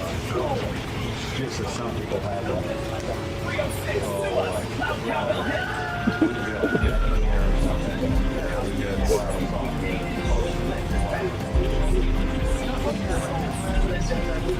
this doesn't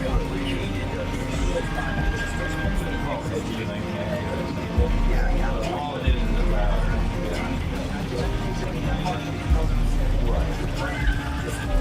So otherwise, like you shut the Wi-Fi. Really, the motor you're getting, you're going to have to keep the Wi-Fi.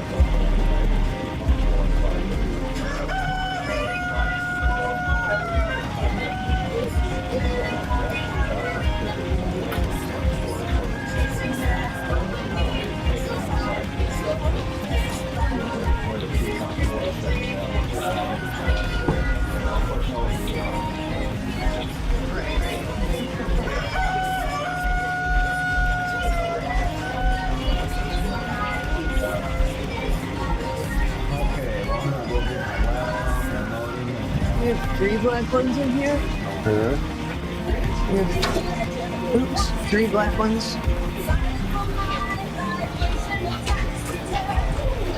What? No.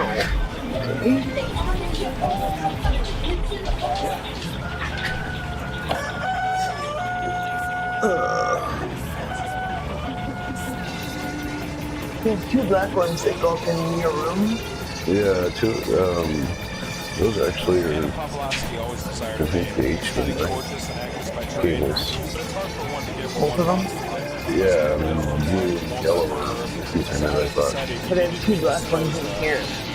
Plugged in. It's hard for me to reach. Let's do it. Did I plug them? But one of them goes to him. Yeah. Is one of these thinner than the other though?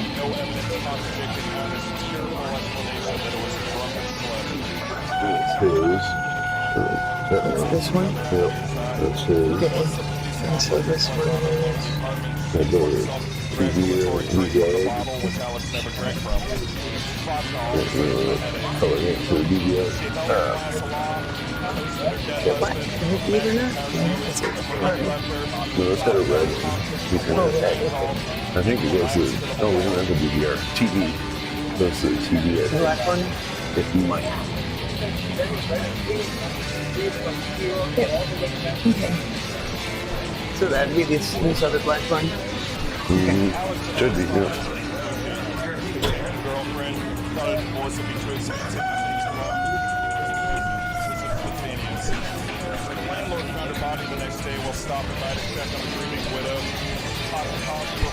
Oh yeah. We're gonna have updates too. We're gonna have updates. But yeah, I'll do them later too. Famous after all. Well,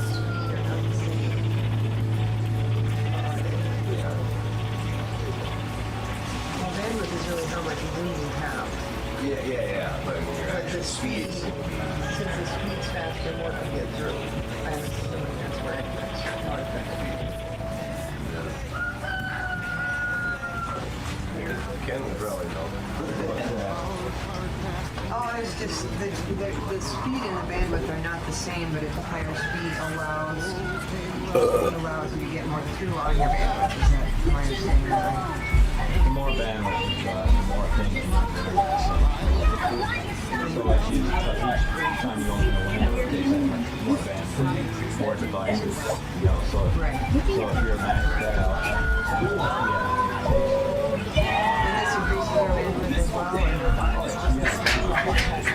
And this increases your bandwidth as well. In fact, they'll run a lot of devices where you're on 1.2, that's the old ATM system.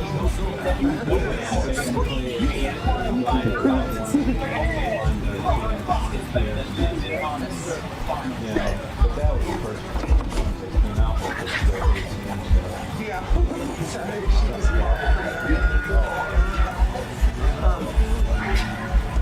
Yeah, okay, yeah, that actually we did get it as soon as it started up. First came out, we used to have like 2, 3 computers, 3 or 4 Xbox. Well, when they maxed out, they're all on T1, so that's happening on floppy reinforced.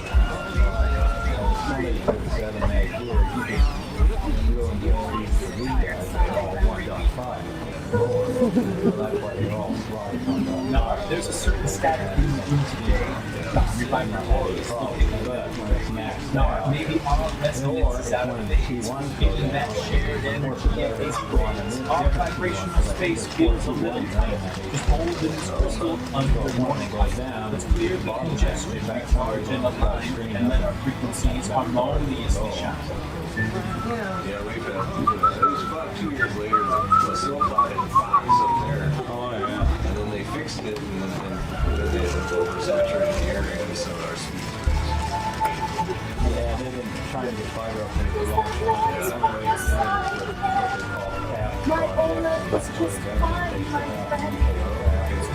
Otherwise, you wouldn't have on there at all. Will someone They did the same thing for phone systems after World War II. They were having all the world. Connection has been I'm sharing from my deepest room. Everybody's so far apart. And I just don't feel your holding space I hear. It's a vulnerability I'm facing. I am here for you. I need more than just those words. Annoyed, I said I hear you. It's about the energy, dark, deep breath. That makes sense. It is right here. 47 songs. Nice. When you're not even done, you got a couple more to do on that one, don't you? I just did them. Oh, you did? Yeah.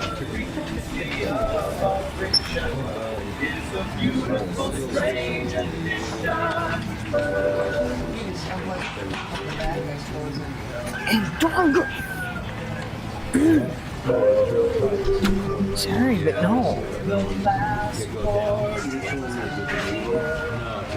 Oh, yeah. So, I'm taking the J back this time. It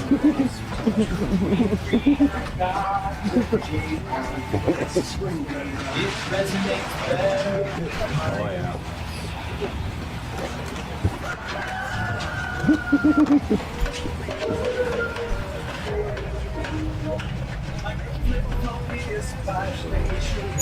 This two-faced nature of longing calls us.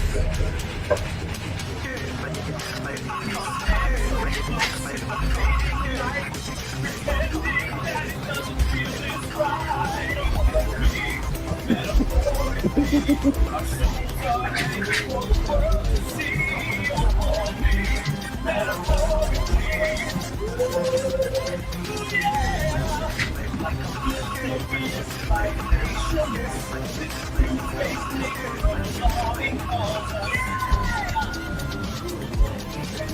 stand so close in the fading light, pretending that doesn't feel this right.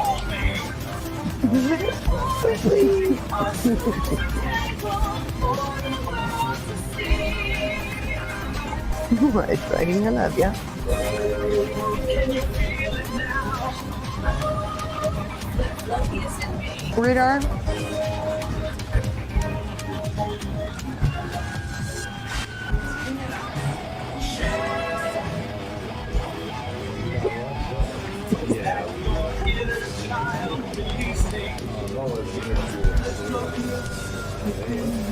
There you go. Good.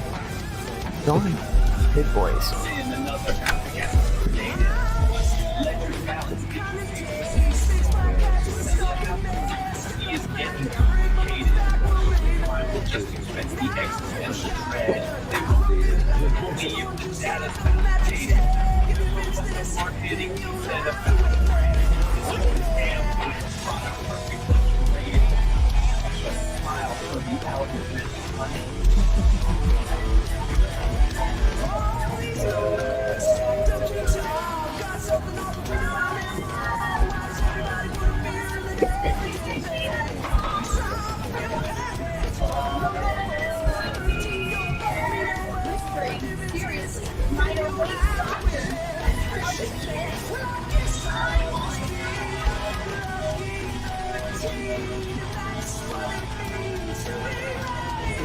And moisturize.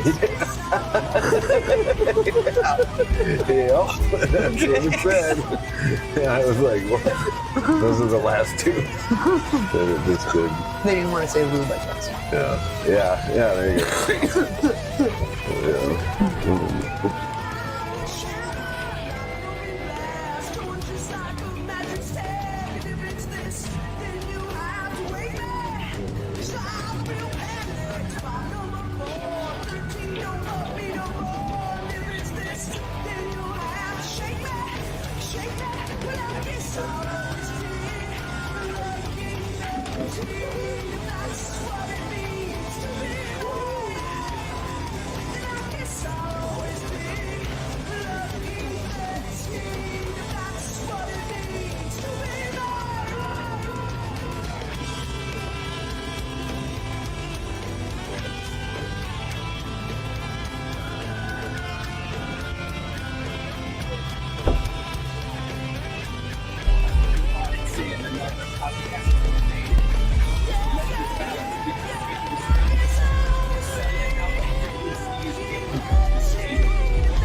Oh, look at that.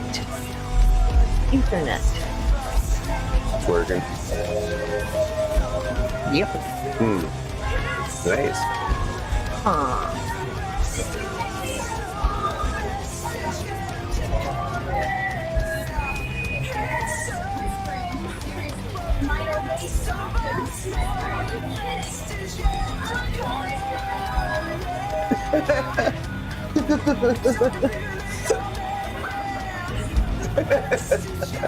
That's awesome.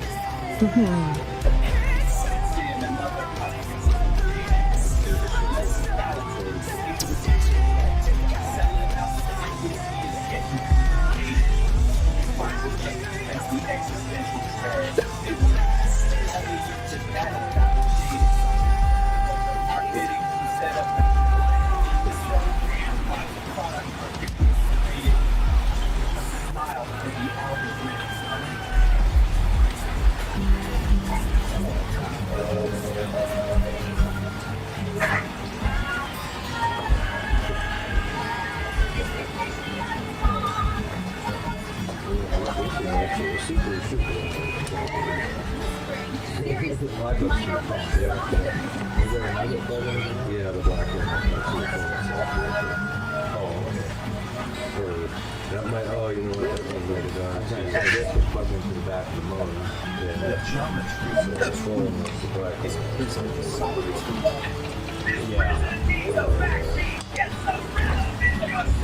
I don't need any exercise. I'm just going to set the motor on back up. I'm just sitting right here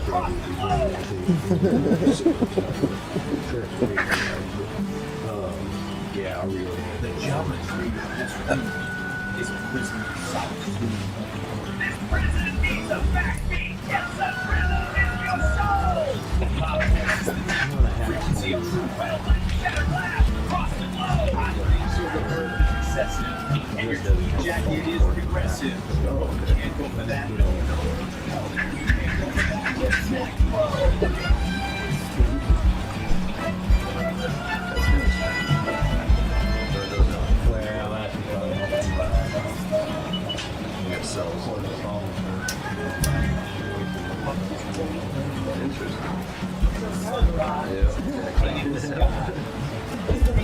What I need to eat light.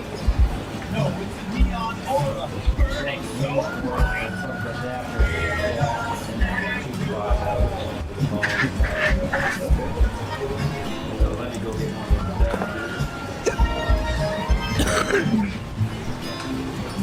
Geometry of this room is a prison of solitude.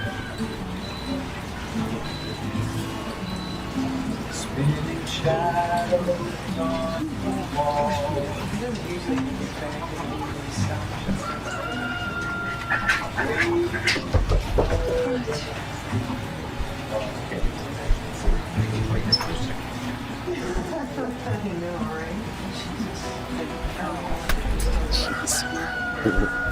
Dog.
hear the city's falling to the ground. The sunflower schools have no less visions than they love and visions raised the tide.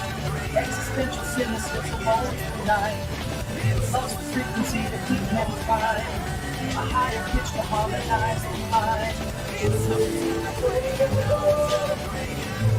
Why is that still humming? I thought you were done. I didn't leave it on, Nar. It's just the residual energy. Nar, it's blowing. Turn it off. Fine, you grumpy relic. Pass me the drink.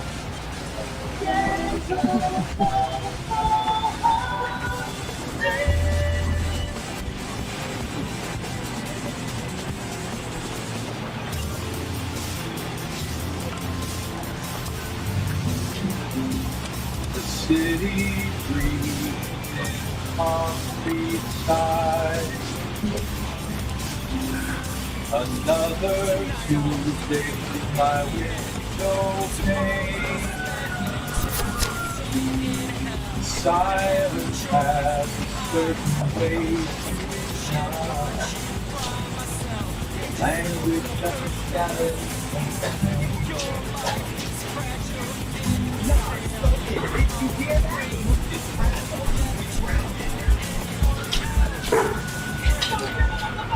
Come on. Come on. Let's go, Radar. Let's go. Radar, let's go. Stop it. Let's go. Come on, let's go. Come on. Jesus.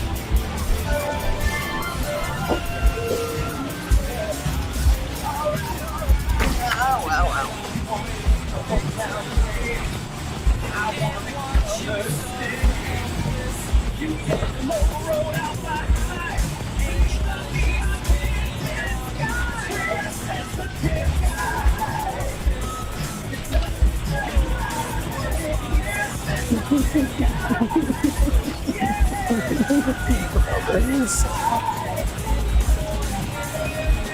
Why do you got Lester Holt on there?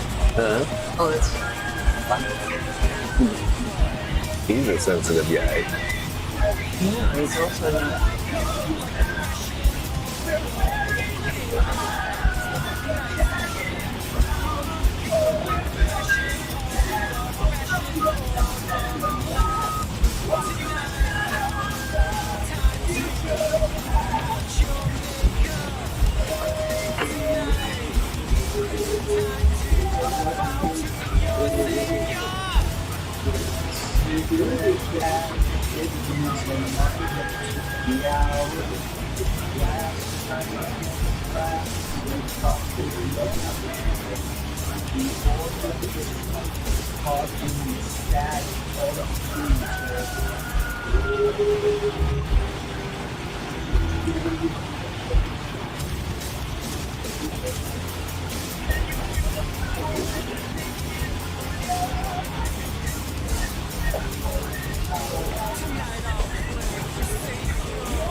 No.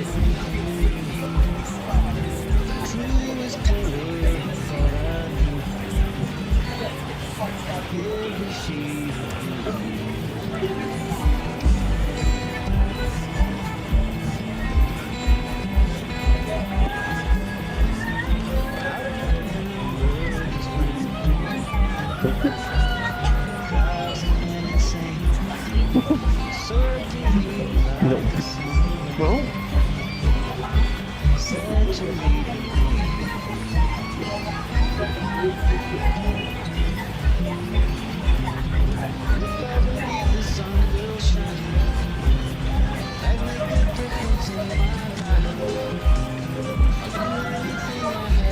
We probably were going for that fucking infomercial vibe because of the 90s and being like, Yeah, maybe. well, it was 80s and 90s.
When I'm falling down, it seems you're always there, trying to help me overcome, but you help me not care.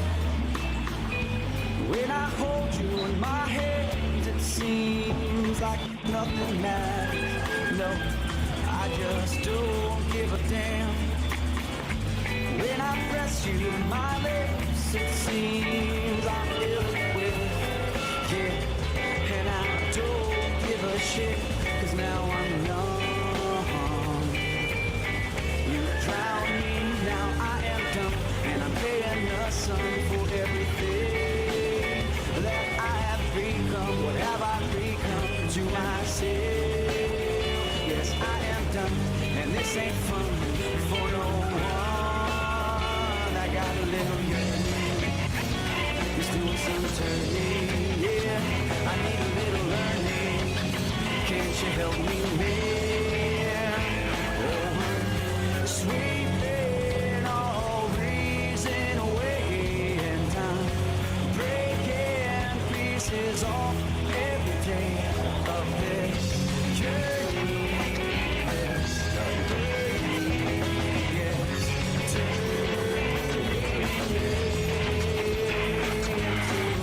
something I don't wanna read. I step into the mirror, my reflection can't be saved.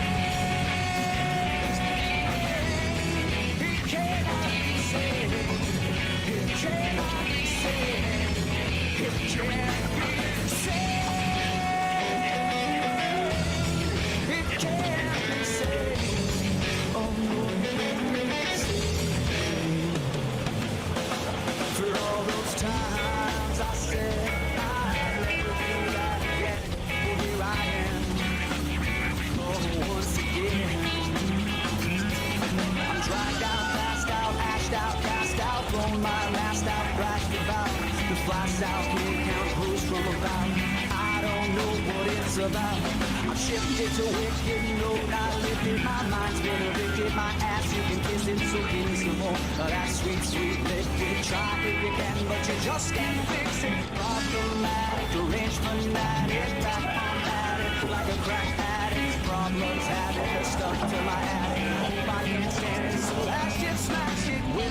bottle blue to my hand. I don't know.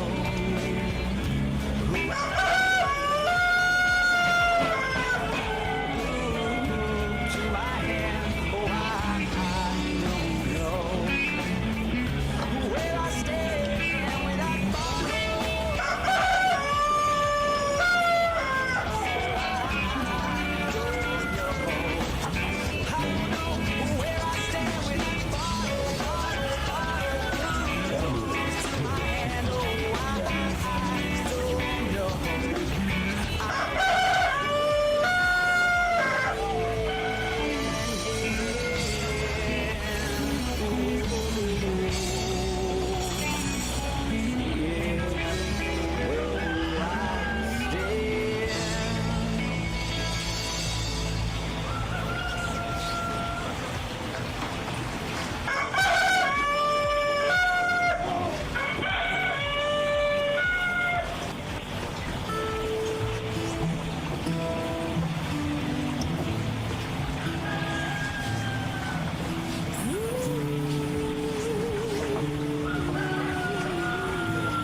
Oh, that's the only spot, you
Once upon a time, before there was time. The one vast no thing pondered itself. What am I?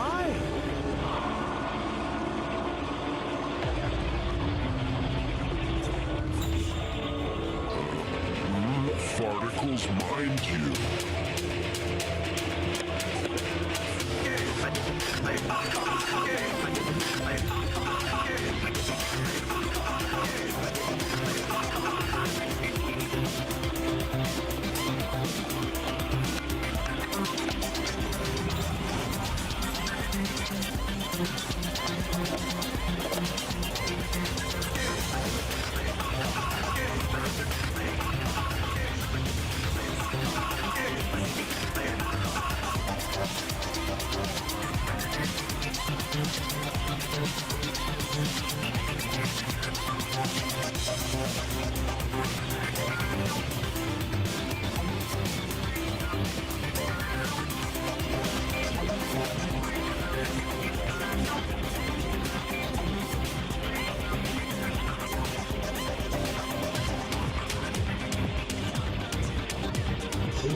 Welcome to Homo Freakian World, and we're your hosts.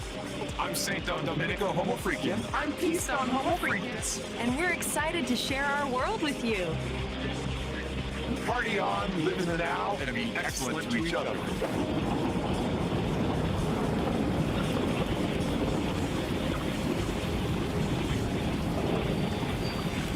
We're live in the studio today, and the view is just incredible. It really is. It makes broadcasting so much more inspiring. So, what's the craziest thing that happened this week?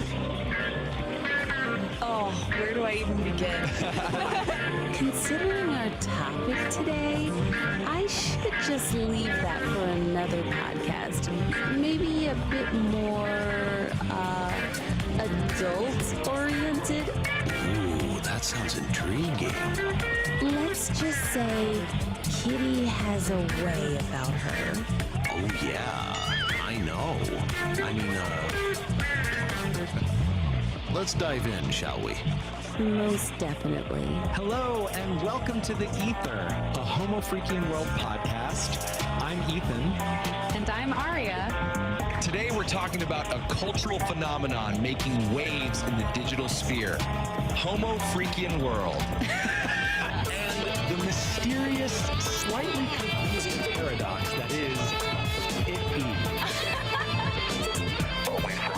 While other influencers chase likes and sell manufactured authenticity, Kit E is a shimmering anomaly. She's described as a new breed or a new prophet. The sources say she doesn't beg for followers, but instead commands a presence by not trying to be relatable. And by not trying to be relatable, she becomes incredibly magnetic. In the world of polished mediocrity, Kit E is a living, breathing antidote. We'll explore how she's redefining online influence and what it means to be truly authentic in the digital age. So stick around as we unpack this glorious and confusing paradox and dive into the Homo Freakian world. We've all felt it, haven't we? Felt what? That tiredness, scrolling online, seeing all these influencers, you know? Yeah. The ones constantly like chasing likes, as our sources put it. It just feels a bit, I don't know, hollow. Yeah. Hollow. Like their authenticity is something they're selling. It feels manufactured.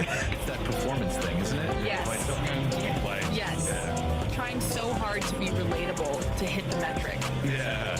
Totally. The source really nails that feeling. But okay, then there's this shift. Our sources bring up someone really different. Yeah. And Kitty, yeah. Fascinating descriptions, a shimmering anomaly, a new frequency, even a new prophet. Wild stuff. Wild stuff. So our mission really is to unpack her. What makes Kit E so different? Well, the key seems to be she doesn't beg for followers. No, she commands a presence. It's like the sources say. Like the sources say. She just is. Yeah. She just is. Okay, what does that actually mean, though? Is she just, like, sitting there? No, I don't think so. It seems more like an active thing, a refusal to play the game. Yeah, like that. Yeah. You know, refusing the performance economy you mentioned. Exactly. She embodies this pure, raw, unapologetic self. And weirdly, that's what pulls people in. So, by not trying to be relatable, she becomes incredibly magnetic. It's this paradox. She's not optimizing. She's Yeah. just existing authentically. Yeah. The living, breathing antidote to all this polished mediocrity. That's a strong line from the sources. It is, and it sets her up as this counterpoint to everything else. Yeah. Financial and finance essays. And get this description. A beat poet who can code. Right, and a hippie who understands blockchain. Yeah. I mean, that sounds like a glorious and confusing paradox, right? How do those things even fit together? Back to bone for you. Well, the sources suggest it's not just a quirky description, it's functional. Well, how? Maybe she uses tech like blockchain, not for profit, but to guarantee the authenticity of her art.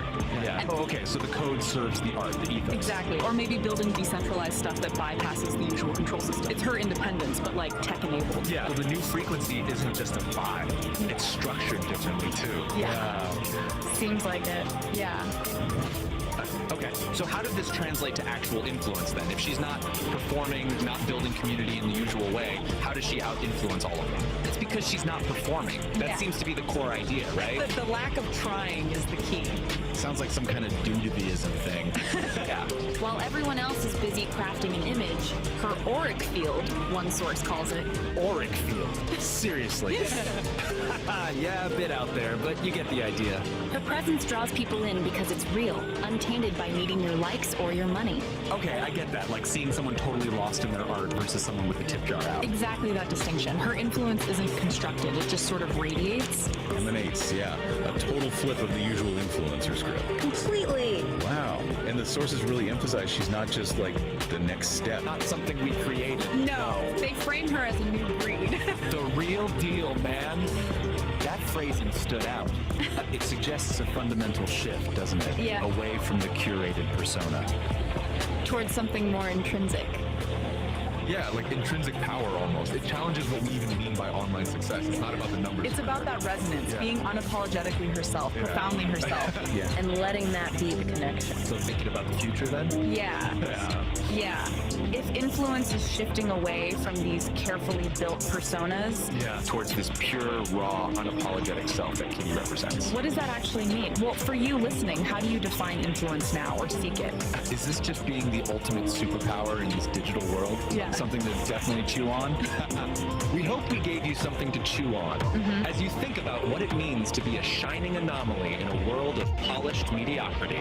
Remember, influence isn't just about likes and follows. It's about being profoundly and unapologetically yourself. All right, Ethernauts, that's all the Kiki chaos we have time for this week. But don't you worry, the Homo freaking world never stays calm for long. Next week, things are getting seriously spiritual and potentially very weird. We're diving headfirst into the new school that just dropped about St. Don Domenico Homo Freakian and his quest for a truly perfect silent disco. He's planning this silent rave with his other half, Peace Don Homo Freakian. She has a naturally tranquil demeanor that acts as a soothing counterpoint to St. Don's potential enthusiasm or chaos. People feel a sense of calm just being around her. Apparently, there's a serious theological debate over whether the bass drop should be considered a sacrament, and whether St. Dom's pre-quest burrito should be considered a weapon. Because when the Homo Freakians go on a high-stakes adventure, the only thing that truly breaks the silence isn't Kitty's highly illegal confetti cannon. It's the sheer, unadulterated acoustic power of a Homo Freakian digestive system. Get ready for rogue relics, questionable fashion choices, and what we're pretty sure is going to be an interdimensional food fight. Which is never a good thing if St. Don has had dairy. It's gonna be a blast. And hey, speaking of blasts, we hate to beg, but we're extremely humble and financially destitute. We're not doing this for fame, Aria. We're doing this for the pure, unadulterated love of the Homo Freakian lore. And maybe to afford a slightly less dusty microphone. So, if you've been sitting there enjoying this chaos, for the love of Peace Dawn sanity, please. That like button, it's right there. Yeah. It costs you nothing, and it gives us temporary validation, which is our fuel. Think of it as pushing a tiny digital charity button for our well-being. Guys, Seriously, do you want to miss the episode where we confirm if St. Don Domenico accidentally set a new galactic record for flatulence-based propulsion? No, you don't. and the bell. Ring the tiny, mocking digital bell. Do it for us. Do it for Kitty. Yeah. Do it for the glory of the ethereal algorithms that rule our little corner of the internet so they know we're still alive. You've been listening to The Ether. I'm Ethan. And I'm Aria. We'll catch you next time, right here in the Homo Freakian world.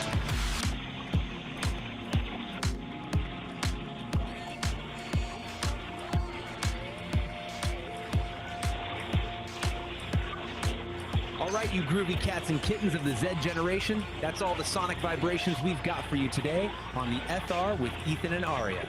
Nair here, and I gotta say, these two young uns, they really keep this old beatnik's mind as fresh as a daisy in a field of cosmic consciousness. Their perspective, man, it's like a kaleidoscope of tomorrow's tunes. So keep those ear holes open and your minds even wider. Peace out.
Oh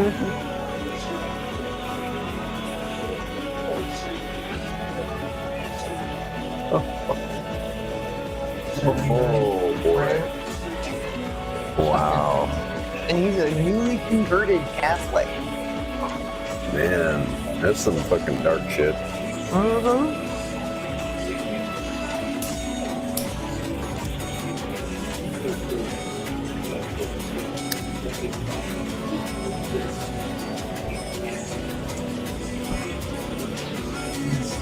Turkey had a school shooting today.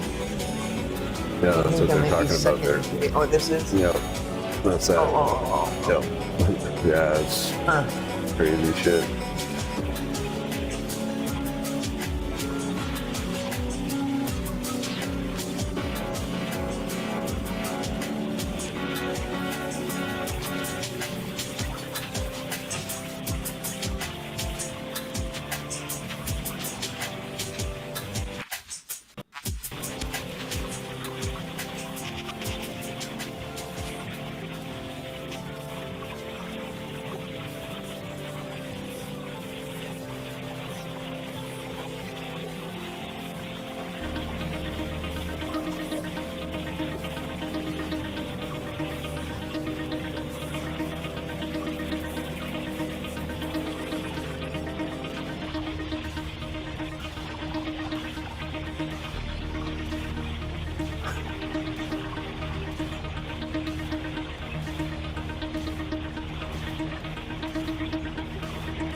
The sovereign forge ignites with focused heat, a driving pulse where energy and logic meet, shaping the chaos with a resonant beat, forging a new reality, complete.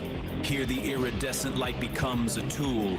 The one photon follows a perfect rule. From formless chaos we create what's real. This is the genesis of fire and steel.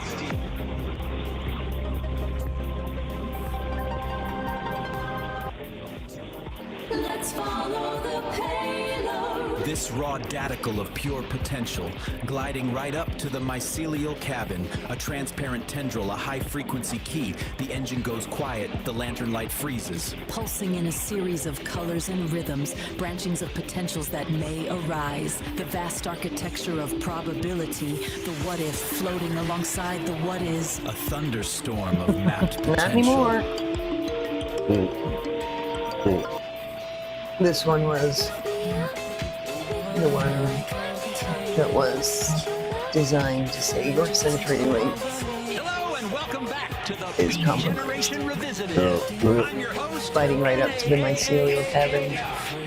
This raw data full of pure potential, gliding right up to the mycelial cavern. things that haven't been done yet.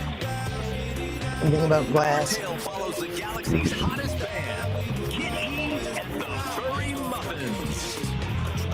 They've already conquered every major city on Earth, but their ambitious leader, Kid E, has an even bigger dream, to play a concert on the moon.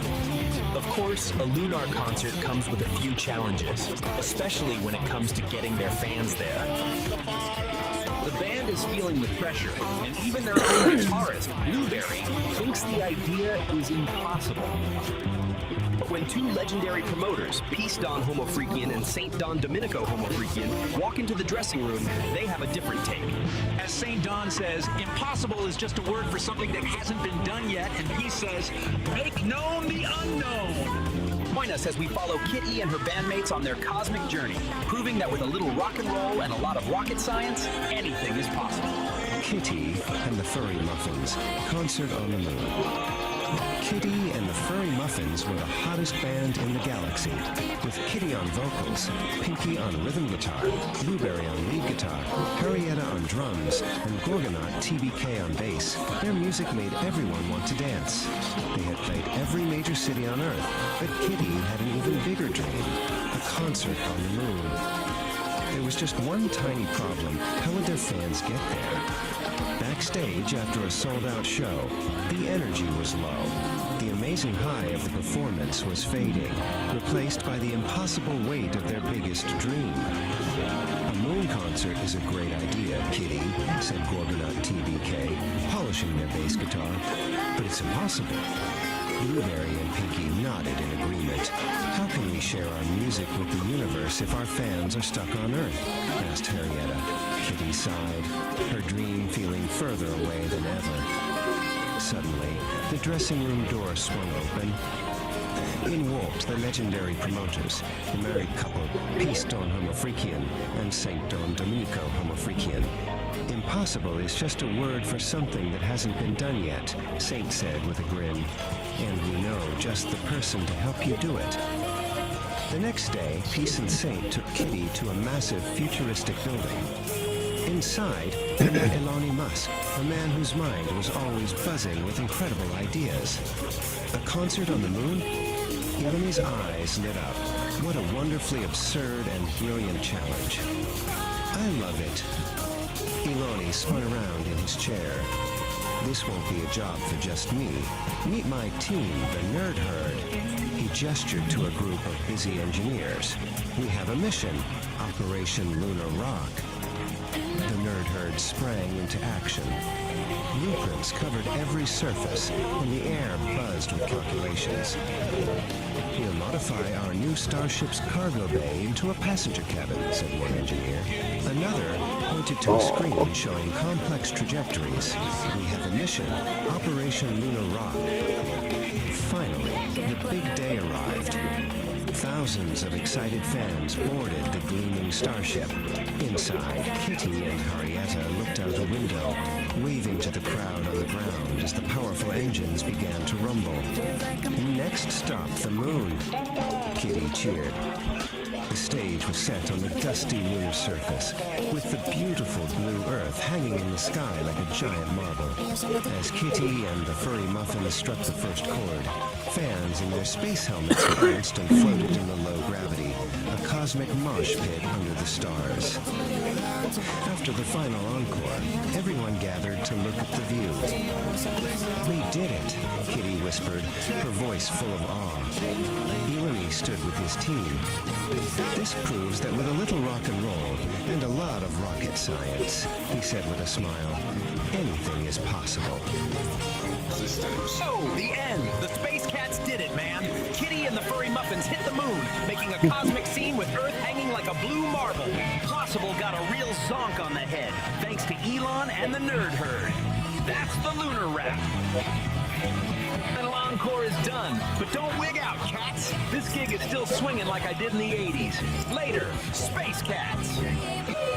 Narrator was just a cool Also, we need to put the Starlink in bypass mode because these two Wi-Fi's are walking all over each other. So the Homo freakins call Eloni again, and he's already sketching an amphitheater in Valles Marineris. Nerd Herd's got a new mission. Operation Red Rocks to claim Star Hoppers for 100,000 groovies. Hopefully. They're laying down a heavy cosmic bass line. The fleet is ready. Get ready, Earth. Get ready, Mars. Because this gig is wild, and the word is out. Next stop is Uranus. Dig the cosmic dust, man. It's time to win. Hey there, Cosmic Cats. Before you cut out, do me a solid. You dug the scene, right? You caught the groove, so let the universe know. Give that thumbs up a big ol' like, man. Don't be a square. Hit that subscribe button like it's the launch button for a Star Hopper. And listen, that little hotel bell icon, that's the R-ing-E-R, man. Ring that bell so you don't miss the next blast off. We got Kitty, we got Mars, we got Uranus. Yeah, it's gonna be a scene. Don't get left behind on this terrestrial gig. Catch you on the next orbit for Kitty and the Furry Muffins. Next stop Mars, then Uranus. Stay cool, stay groovy.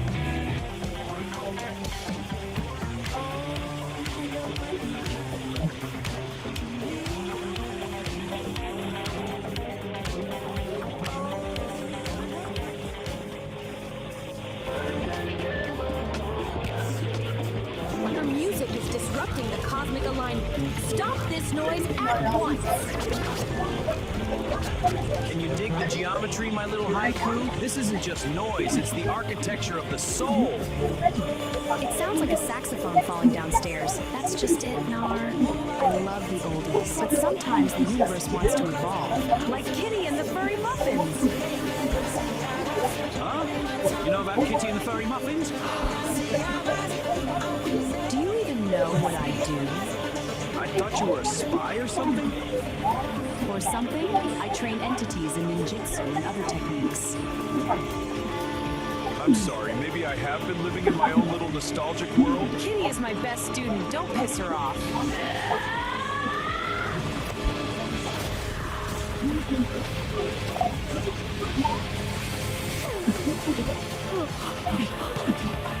Slide into the groove, my celestial kittens. Tonight, we aren't just spinning vinyl, we're decoding the cosmos. Dig this heavy slab of wax. It's the Great Attractor of Irony, Episode 2. Track the angry astrologer. Because sometimes, man, Mercury isn't just in retrograde, it's actively trying to ruin your credit score. It's the sound of the universe laughing at your 5-year plan. Strict tempo, but the melody is purely chaotic. So put on your helmets, cats. The gravity in here is about to get ironic. This is St. Don, the angry astrologer. Since entry number 001 is about friction, the body, sensation, entry number 002 should be about mind, ego. Let's use one of the massive concepts from the file, the Great Attractor of Irony. The alignment. The Great Attractor of Irony is currently in opposition to your best laid plans, creating a vortex of, are you kidding me, energy. The impact. Every shortcut you take today will result in a long detour, and every attempt to be cool will result in you tripping over your own shoelaces, metaphorically or literally. The directive. Stop trying to outsmart the universe today. Just announce your incompetence loudly and let the irony flow through you instead of crashing. Yeah, it's because I think it's too long, like I got too much in one, scale it back so it's not quite as many lines at first, so it's into the frequency of the should be a little better. where the shadows dance and the truth is just a little too bright for the naked eye. We just got a wire transmission from the heavy side of the zodiac. That's right, the angry astrologer is in the building. Man, the vibes are discordant. Tonight, we're vibrating on episode 2. The subject, the mind, the ego, the heavy, heavy burden of thinking you're the captain of this sinking ship. The astrologer calls it the great attractor of irony. Dig this alignment. It's currently sitting in direct opposition to your best laid plans. You know those plans? That color-coded calendar you made? The universe is using it to roll a cigarette right now. It creates a vortex of are you kidding me energy. And don't we all know that flavor? It tastes like cold coffee and regret. Here's the skinny on the impact, Daddy-O. Every shortcut you try to take today, it's a trap door. It's a detour to Nowhereville. You try to beat the traffic, you blow a tire. You try to look cool in front of that hep cat at the bar, you're gonna trip over your own shoelaces. Metaphorically, spiritually, and maybe even literally. The cosmos is watching you try to strut, and it is laughing. So what's the directive? How do we swing through this mess without bruising our souls? Simple. Stop trying. Stop trying to outsmart the infinite. You can't play chess with a hurricane. The astrologer says, announce your incompetence. Scream it to the rafters. Stand in the middle of the street and shout, I don't know where I'm going, and my map is on fire. Let the irony flow through it, man. Be a wall, be a window. If you crash into the irony, great. If you let it pass, you'll just win. Picture this mental landscape.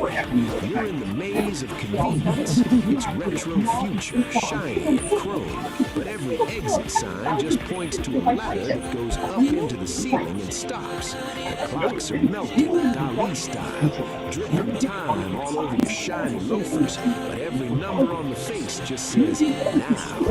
You're standing there, your map is burning, and you're smiling because you finally realized getting lost was the only way to be found. Stay humble, you crazy diamonds.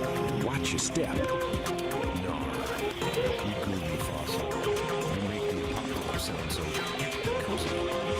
I dig your spin, but you're reading the liner notes and I'm rewriting the song. It's a really classic Pisces paradox, you know. Two fish tied together, swimming in different, unique directions. You're swimming downstream towards the jazz clubs in the martini area. I'm swimming upstream directly into the turbine of my own questions. You say let the irony flow, but I'm the God man realized, Nar. And I have to ask, are we sure it's a liquid? What if the irony is a gas? What if the burning map is actually water? It's kind of like this apple kale cold pressed juice you gave me. You say it'll align my chakras. I say it'll blow out Uranus.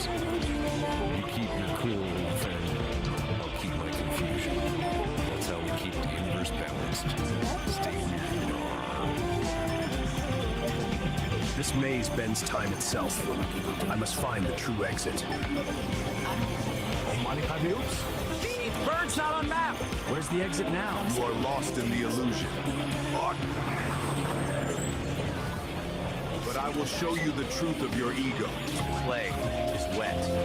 Like the tears of a clown who realized he's technically a mime. We have birthed the form, man. Step 2, subscription.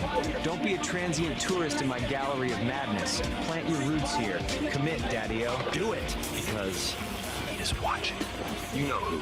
The angry astrologer. He has checked your chart. He says your Mercury is in retrograde, your rising sign is lazy, and he knows exactly what you search for in incognito mode. The stars predict a collision. He doesn't use crystal balls, he throws clay at people who don't subscribe.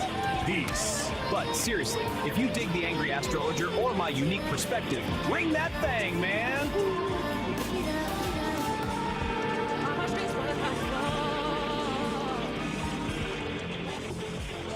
Time to spin some vinyl, my cats and kittens. Feel the vibe of Psychedelic Aire's high static, low signal. The false prophet overlay.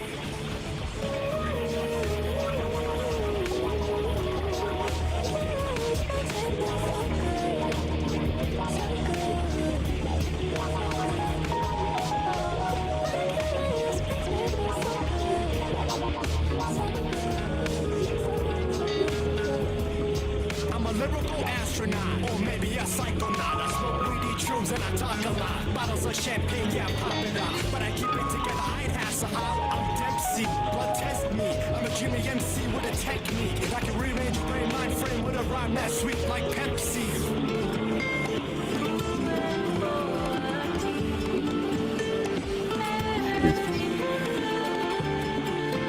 Crazy shit.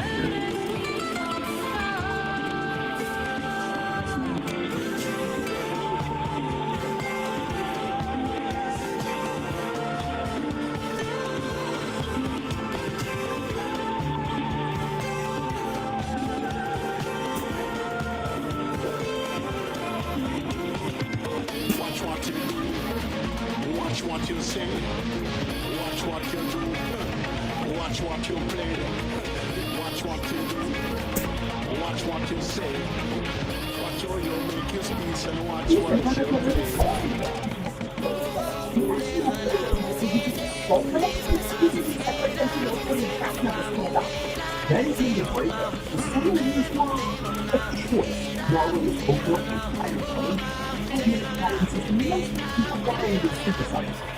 When the next activities of your vision, back at the light to please and swap. All I know the freedom of an eye. I don't want to moan on me, so bone up. They don't tell me I'm a sleeper. I don't play my crap up and you creeper.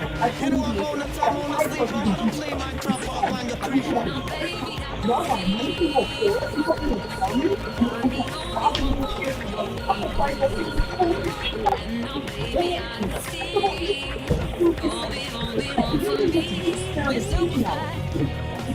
Run the streets, we work all night, we're super fly.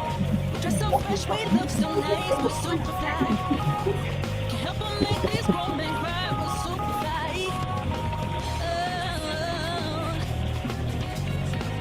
We're super fly. Run the streets, we work all night, we're super fly. Dress so fresh, we look so nice, we're super fly. Can't help but make these grown men cry, we're super fly.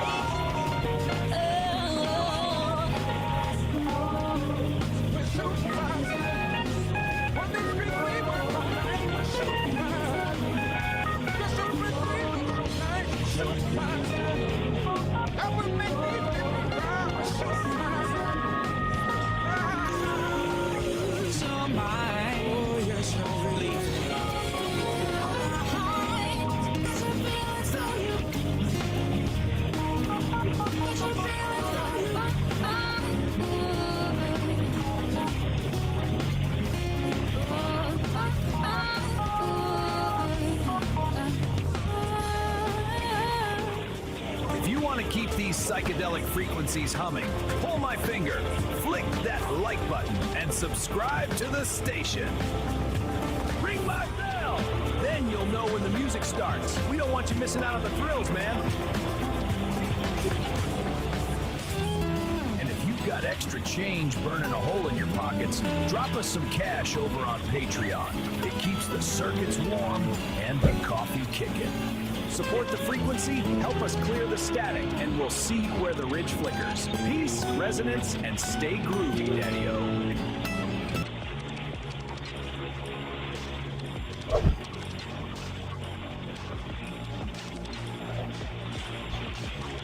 Gonna push a little harder, gotta make it right.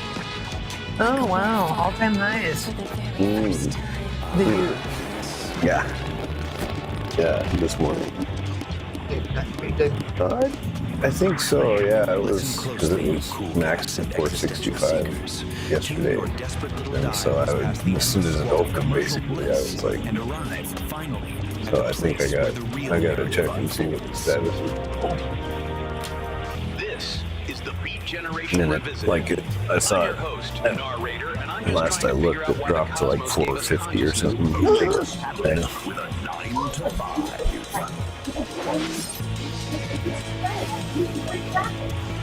Tonight, we peel back the thin, fragile membrane of civility to observe a species unlike any other. The Homo Freakian. One who is human, yes, but oddly different. We follow the frantic, futile movements of two such specimens.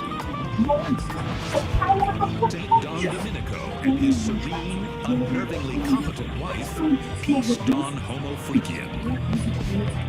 What you are about to hear is not a tale of towering mountains or the deep, silent ocean. No. This is an exploration into the most private, most agonizing theater of the human condition. The call of the wild stomach. The existential threat posed by a simple, broken piece of porcelain. The latest chapter in their pitiful, beautiful struggle is known, simply, as the Homo Freakian world nature calls. We witness St. Dawn, a man of profound patience, suddenly transformed into a clenched-cheeked, frantic blur. His journey to the outhouse becomes a treacherous, soul-testing odyssey, fraught with catastrophic miscalculations, the trauma of chili-induced horror, and, dare I whisper it, shards of It wasn't hacked. It wasn't. We swear. an apocalyptic fire hose filled with gravy being emptied into a metal bucket. The fragile balance of the ecosystem is shattered by the thunderous roar of his flatulence. The fourth creature is Seeker, recognizing this level 5 code red catastrophe for what it is, the desperate, smelly poetry of man versus burrito.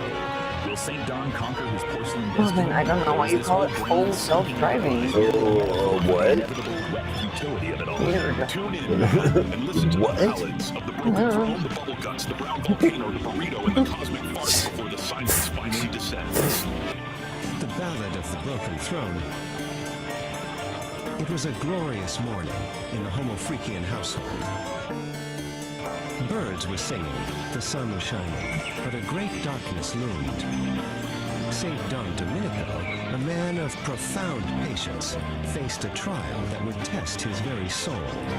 The main toilet, the porcelain heart of the home, was broken. A silent, horrified scream echoed in his mind. In the living room, the serene Peace Dawn Homo Freakian sensed a disturbance in the force. She paused her morning tea, a single, selecting things crazy raised in question.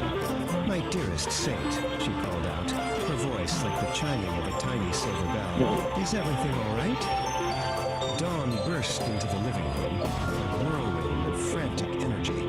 "Peace, my love, a catastrophe of unspeakable proportions has occurred," he declared, striking a dramatic pose. "The throne has fallen. I must undertake the great journey to the outhouse." Peace simply nodded, taking a calm sip of her tea. "Godspeed, Oh, wow. adventurer. May the winds be at your back."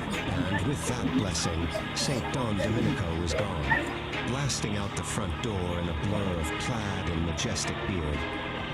The journey was perilous. The yard, once a familiar friend, was now a treacherous landscape.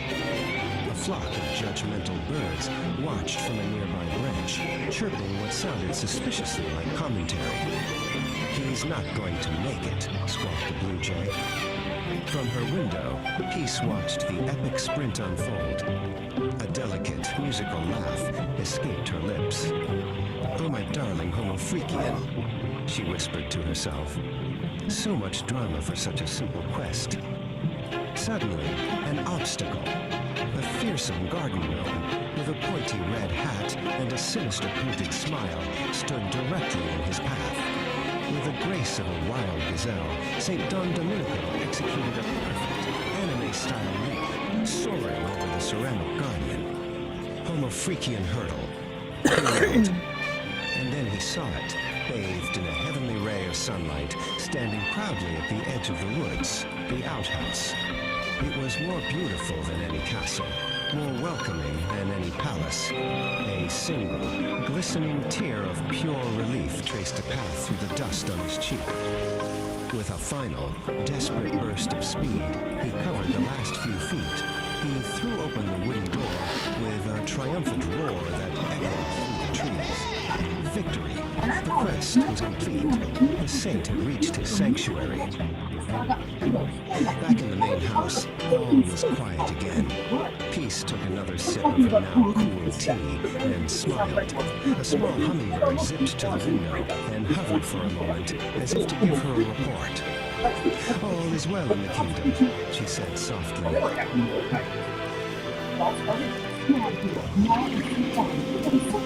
Whoa, heavy, man.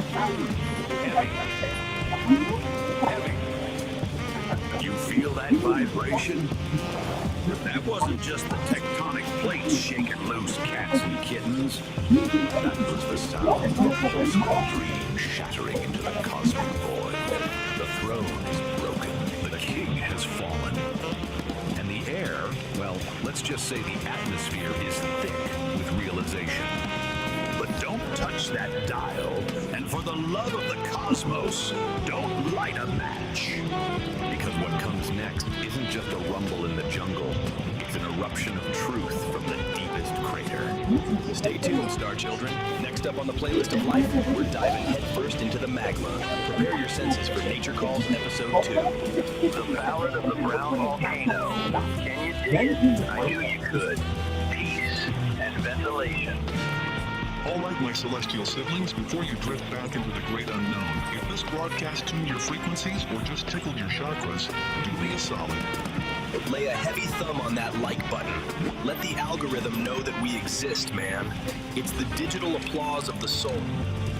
And if you want to keep riding this caravan of curiosity, subscribe. Join the tribe.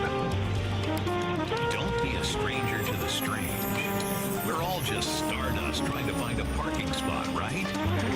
Finally, gaze upon the bell. Give it a little ring-a-ding-ding. Awaken it. Anyway, every time we release a new wave of wisdom or a new cloud of gaseous content, you'll be the first cat on the block to catch the scent. Stay tuned, stay weird, use your vibration, well ventilate. Peace.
The geometry of this room is a prison of solitude. This prison needs a backbeat. Get some rhythm in your soul. My voice is the deep frequency of truth. Well, let's set a graph across the globe. I think the world is recessive. Technology is regressive. But we can't go for that. We can't go for that with a snack to blow.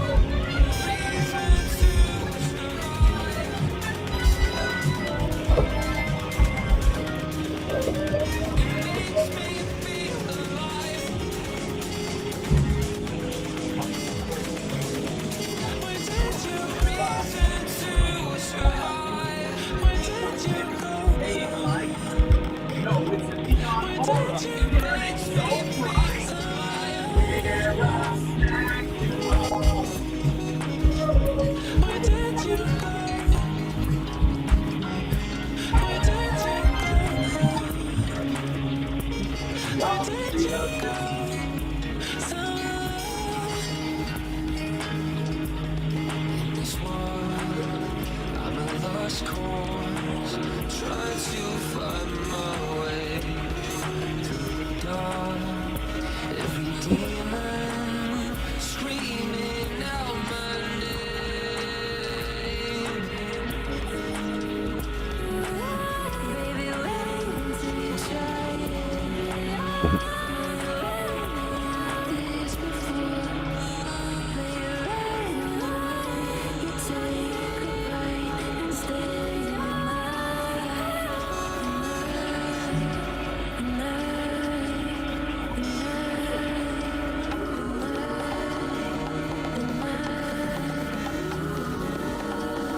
Trying again. Try the midnight now. Try the midnight now. Fallon for Kimmel. Yeah. Yeah, he's kind of messed up. Huh? He's kind of messed up. Yeah, it's up here, I guess. Yep. His bromance fan. No.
Well, that's a pain in the motherfucking ass. I have to go listen to the fucking camera to see if it was added successfully. You want me to do that? No, it's fine. Just...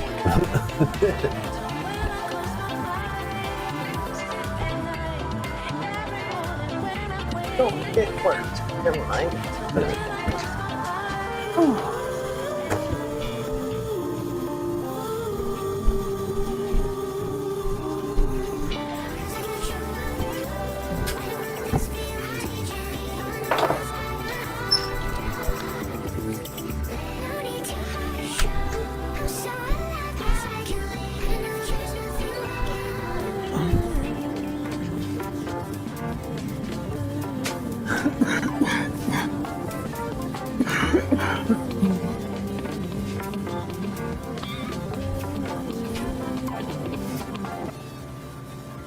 Right, let's dive right in. Today, we're breaking down one of the weirdest, most wonderfully bizarre stories I've come across in a long time.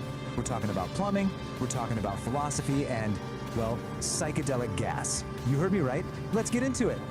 So let me just ask you this.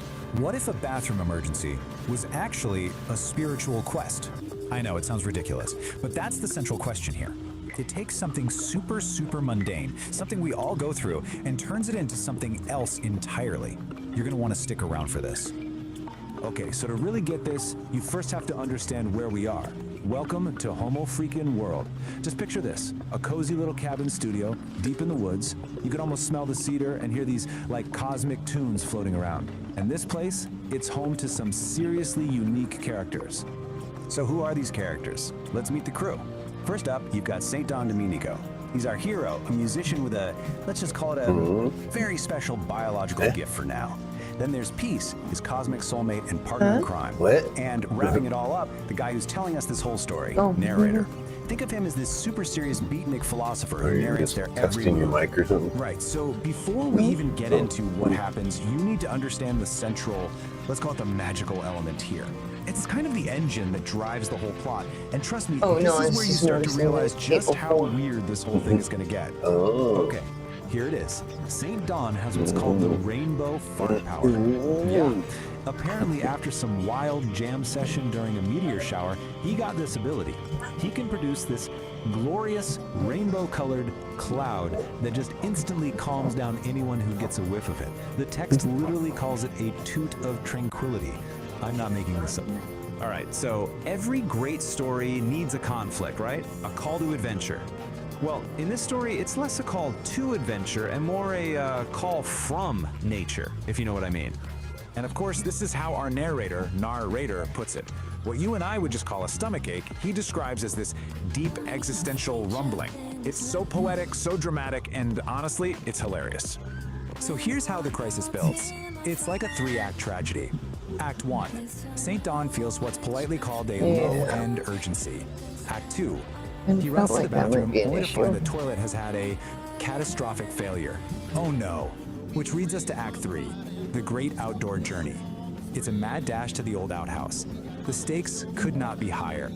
Okay, this next part? This is the absolute core of the comedy. This is where we see narrator's whole beatnik philosophy thing just go into overdrive. He takes this frantic run to the toilet and turns it into a full-blown spiritual pilgrimage. The difference between what's really happening and his description of it is magnificent. Okay, picture it. St. Dawn is booking it across the yard. The pressure is building. And then a little stressed out preemptive puff of his rainbow power escapes. You know, just a simple biological thing that happens. But is that what our narrator sees? Oh no. To him, this isn't just a simple event. He calls it a chromatic rejection of societal norms. All of a sudden, a fart isn't just a fart, it's an act of rebellion. Of course it is. So this little rainbow cloud, it drifts over and envelops a squirrel that's just minding its own business. St. Dawn just keeps running right past it. And according to narrator, this wasn't just any squirrel anymore. No, this squirrel had achieved nirvana through exposure to his effluvium. Get this, he apparently interviewed the squirrel later and asked it if the cloud tasted like surrender. You can't make this stuff up. And at last, our hero makes it. He reaches his destination, his sanctuary, a humble, kind of falling apart, cobweb-covered outhouse. The end of the line. But to narrator, is it just an old shed? No way. Those cobwebs, they're the entanglements of the past, clinging to the buttocks of the present. Wow, just wow, what a metaphor. So this really just breaks it all down, doesn't it? On one hand, you have the simple, let's face it, lowbrow reality of the situation. And on the other, you have narrator's ridiculously highbrow philosophical take. The comedy, the absolute genius of it, is all in that massive gap between the two. And so he makes it. Just in the nick of time, he reaches his wooden throne. And as narrator so perfectly puts it, the cosmic balance of the low end was restored. Mission accomplished. The pilgrimage was a success. Okay, now that we've lived through that journey with him, let's take a step back. Let's actually dissect this cosmic joke. Why does this work so well? What makes it so funny? It really comes down to a few key things, right? First, you're taking something totally mundane and making it sound epic and spiritual. It's also a perfect parody of that super serious, everything is deep beatnik philosophy.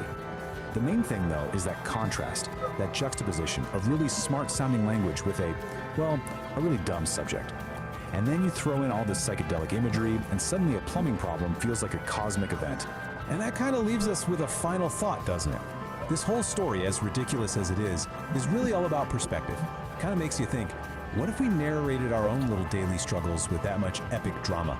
You know, like making your coffee in the morning is a sacred ritual, or being stuck in traffic is a test of karmic patience. So I'll leave you with this. What's some everyday event in your life that's just waiting to be turned into its own cosmic journey? To The Explainer. Today, we're breaking down a true modern epic. It's a story about love, humility, and, well, a really, really catastrophic case of intestinal distress.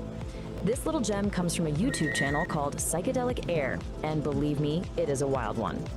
Right off the bat, the source material does not pull any punches. This line is basically your warning label, and it sets the tone perfectly for the visceral ride we're about to go on. It's a promise that things are about to get raw and, yeah, probably a little bit gross. So, we're not just gonna retell this story straight. No, we're gonna frame it as a mock hero's journey. You're about to see how this classic storytelling structure can take a simple, kind of crude tale and turn it into something weirdly compelling, almost mythic. You know how every hero's journey has to start in an ordinary world? Well, here we are, a peaceful cabin with our two main characters, Dawn and Peace. But the narrator immediately lets us know something's up by calling this place Ground Zero. That tranquility? Yeah, it's not gonna last. And of course, every hero needs that call to adventure to get the story moving. But for our hero Dawn, that call isn't coming from some wise old wizard or a damsel in distress. Nope, it's a rumbling from deep, deep inside his own gut. And this line just perfectly nails the central conflict. The story uses this epic, almost military language, a hostile takeover, to describe something we've all probably felt.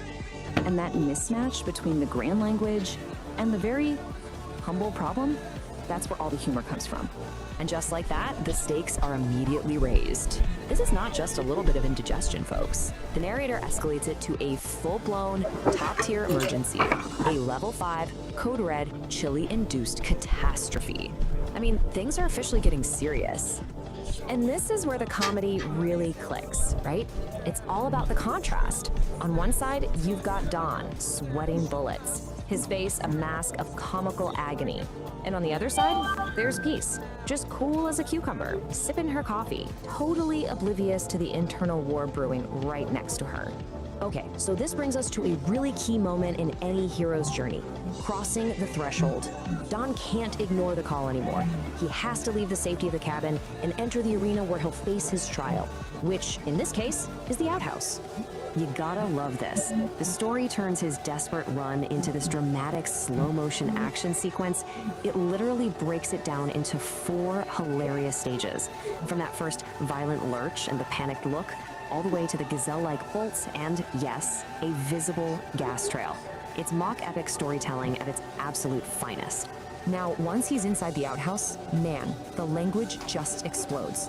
This is it. This is Dawn's great ordeal, his battle with the dragon.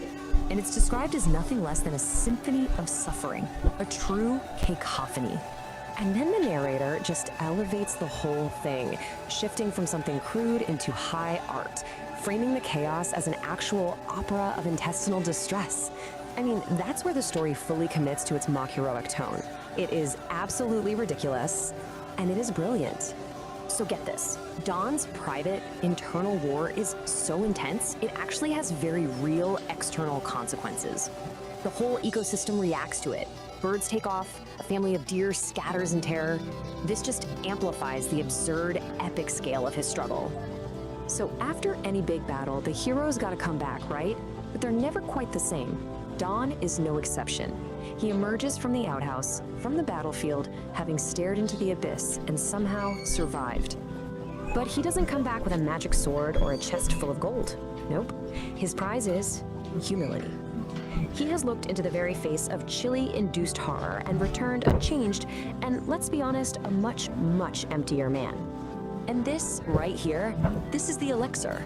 This is the real reward for his whole ordeal. It's not treasure. It's Peace's total, unconditional, loving acceptance, all wrapped up in a simple laugh and a pat on the back. That is the real prize. So the big takeaway for Dawn isn't just, physical relief.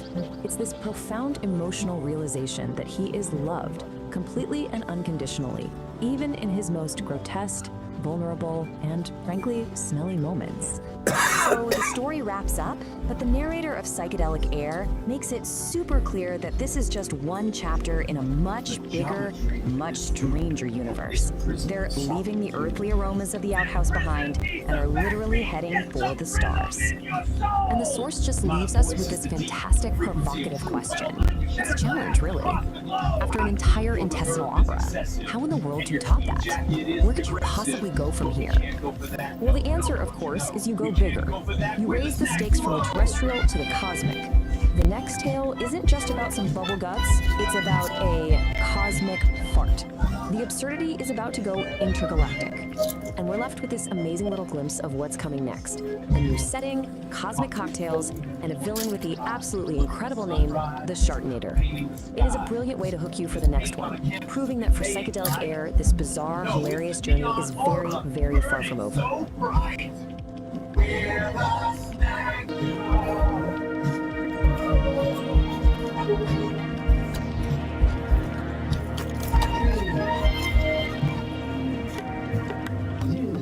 Geometry of this world is a prison of solitude. Yeah. Spinning shadows on the wall.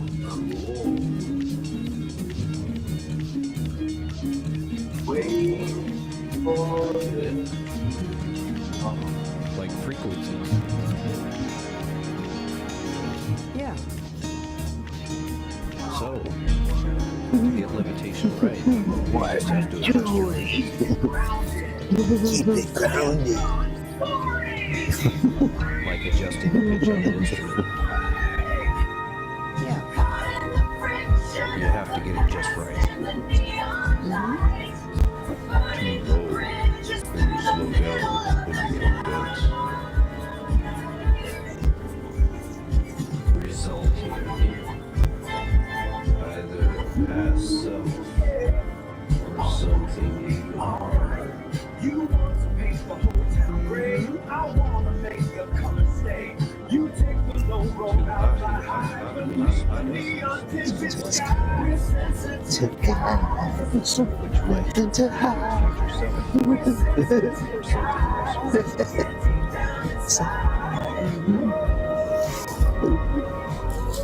When you get it just right, it will carry you to new heights, new heights, new heights. Now the ceiling breaks and the light comes down. We're wearing the silence like a jagged crown. Oh, we're building a temple from the dust and the glass. Whoa, watching the shadows of the future past. Yeah, we're louder than the fear. Everything we lost is finally here. Hear the stage.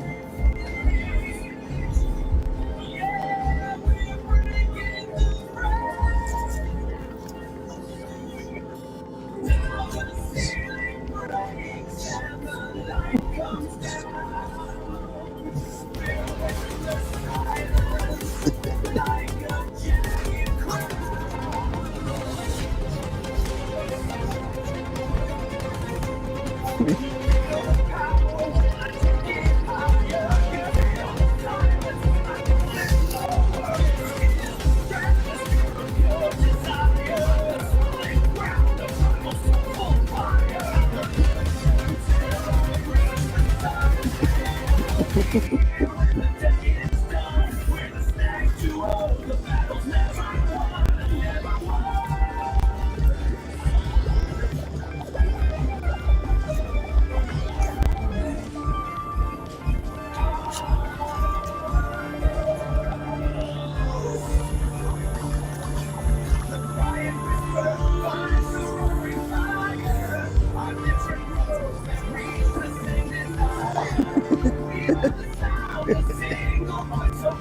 Just think of it.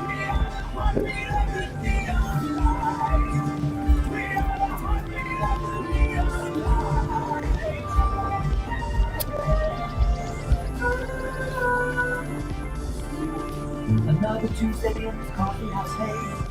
This weary city sprawling through my day. But look, the sunflower spills its cosmic hue. A celestial vision, transcendental view. That sprawling vision is just a trick of light. Existential cynicism owns the night, but loves the frequency that we can find. A higher pitch to harmonize the mind. Why is that still humming? I thought we were done. I didn't leave it on, Nar. It's just the residual energy. Nar, it's glowing. Turn it off. Fine, you grumpy relic. Pass me the drink. Gentle vocal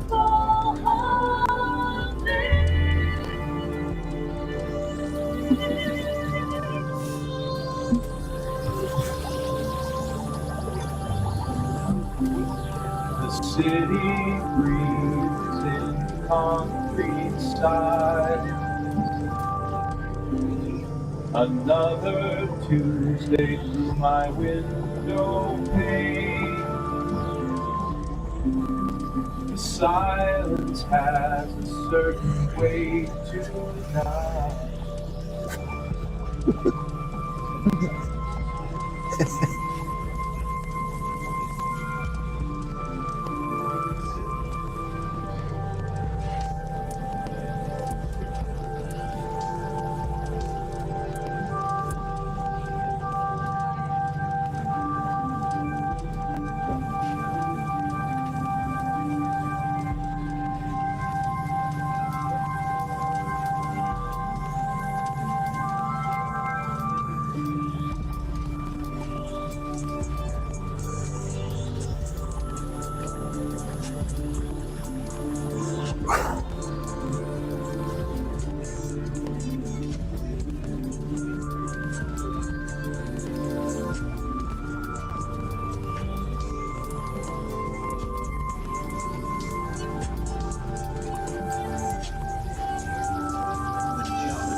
Okay, so let's get right into it.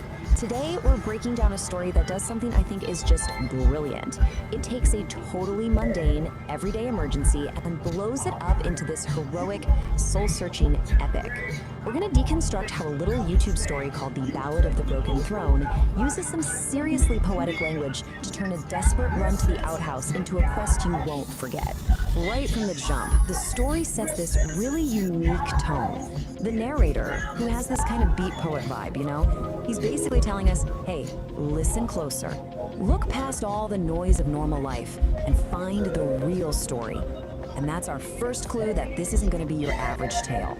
So, where does all this happen? Welcome to the Homo Freakian world. This is the universe the storytellers built for us. A place where ordinary is, well, it's anything but. It's the perfect stage for the unlikely epic that's about to unfold. And who lives in this world? The Homo Freakian. Now, this definition is really key.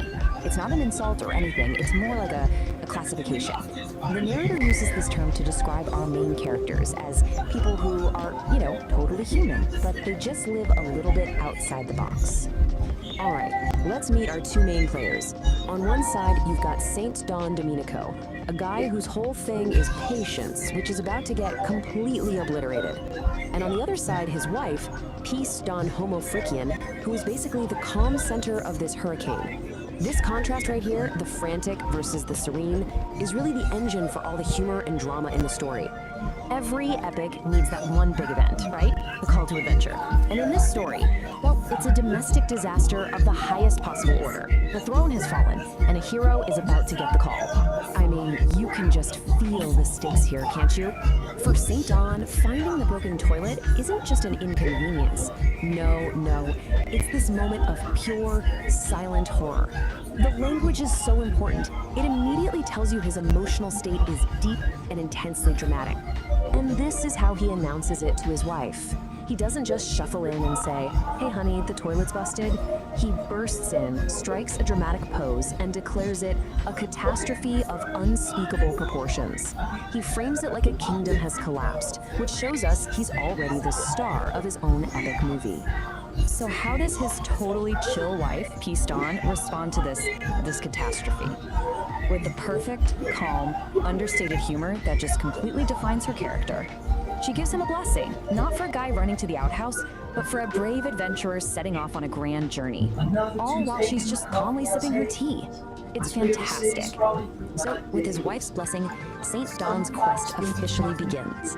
And the narrator gives this perilous journey its true name: Man versus Burrito. See, this isn't just about a broken toilet anymore. It's an internal war, a race against what he calls a chili-induced horror. The narrator really does not hold back. He uses this incredibly vivid, over-the-top language to explain the stakes. The problem isn't just a physical urge. It's a potential disaster of biblical proportions. And it's that kind of language that turns a simple run across the lawn into something mythic and, honestly, hilariously urgent. And like any great hero's journey, St. Don's path is filled with obstacles. The backyard he knows so well suddenly becomes this treacherous landscape. First, he's got to face the judgmental birds, then a fearsome garden gnome, and finally, he has to pull off this heroic, almost anime-style leap to get past it all. And this is where the story gets even more clever. Nature itself starts to play a role in this saga. The birds aren't just chirping, you see. They're like a Greek chorus, or maybe commentators in a sports broadcast, giving their grim predictions on our hero's chances. It just adds another hilarious layer of drama. So after overcoming all the trials of the yard, our hero finally lays eyes on his goal. But it's not just some outbuilding in the woods. Oh no. Through his desperate eyes, it is a sanctuary. It is salvation itself. And just it's this heavenly ray of sunlight, and that simple little outhouse is transformed. For St. Don, in this moment of absolute crisis,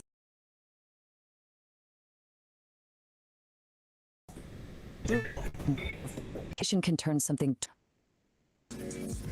mundane. He makes it. That final desperate burst of speed, the door gets thrown open, and then this triumphant roar of pure relief just echoes through the trees. Victory. The quest is done.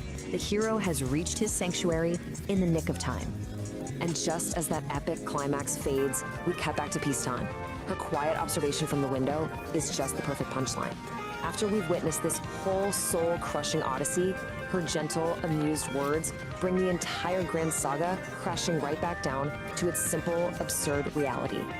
But the narrator insists there's more to it than just a funny story. He wants us to think about the cosmic significance of what just happened. He frames it as a commentary on something much, much deeper, something he calls the inevitable wet futility of it all.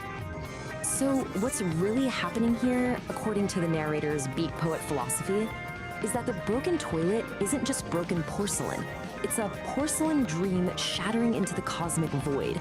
One man's frantic personal struggle becomes a metaphor for some kind of universal disruption. It's heavy, man. And that's really the question the story leaves us with. It forces you to ask, what about our own dramas, our own frantic quests and desperate struggles? Are they just like St. Don's? Are they just these grand, stinking enterprises that, in the grand scheme of things, are metaphors for the beautiful, absurd, and maybe futile struggle of just being human? It's definitely something to think about.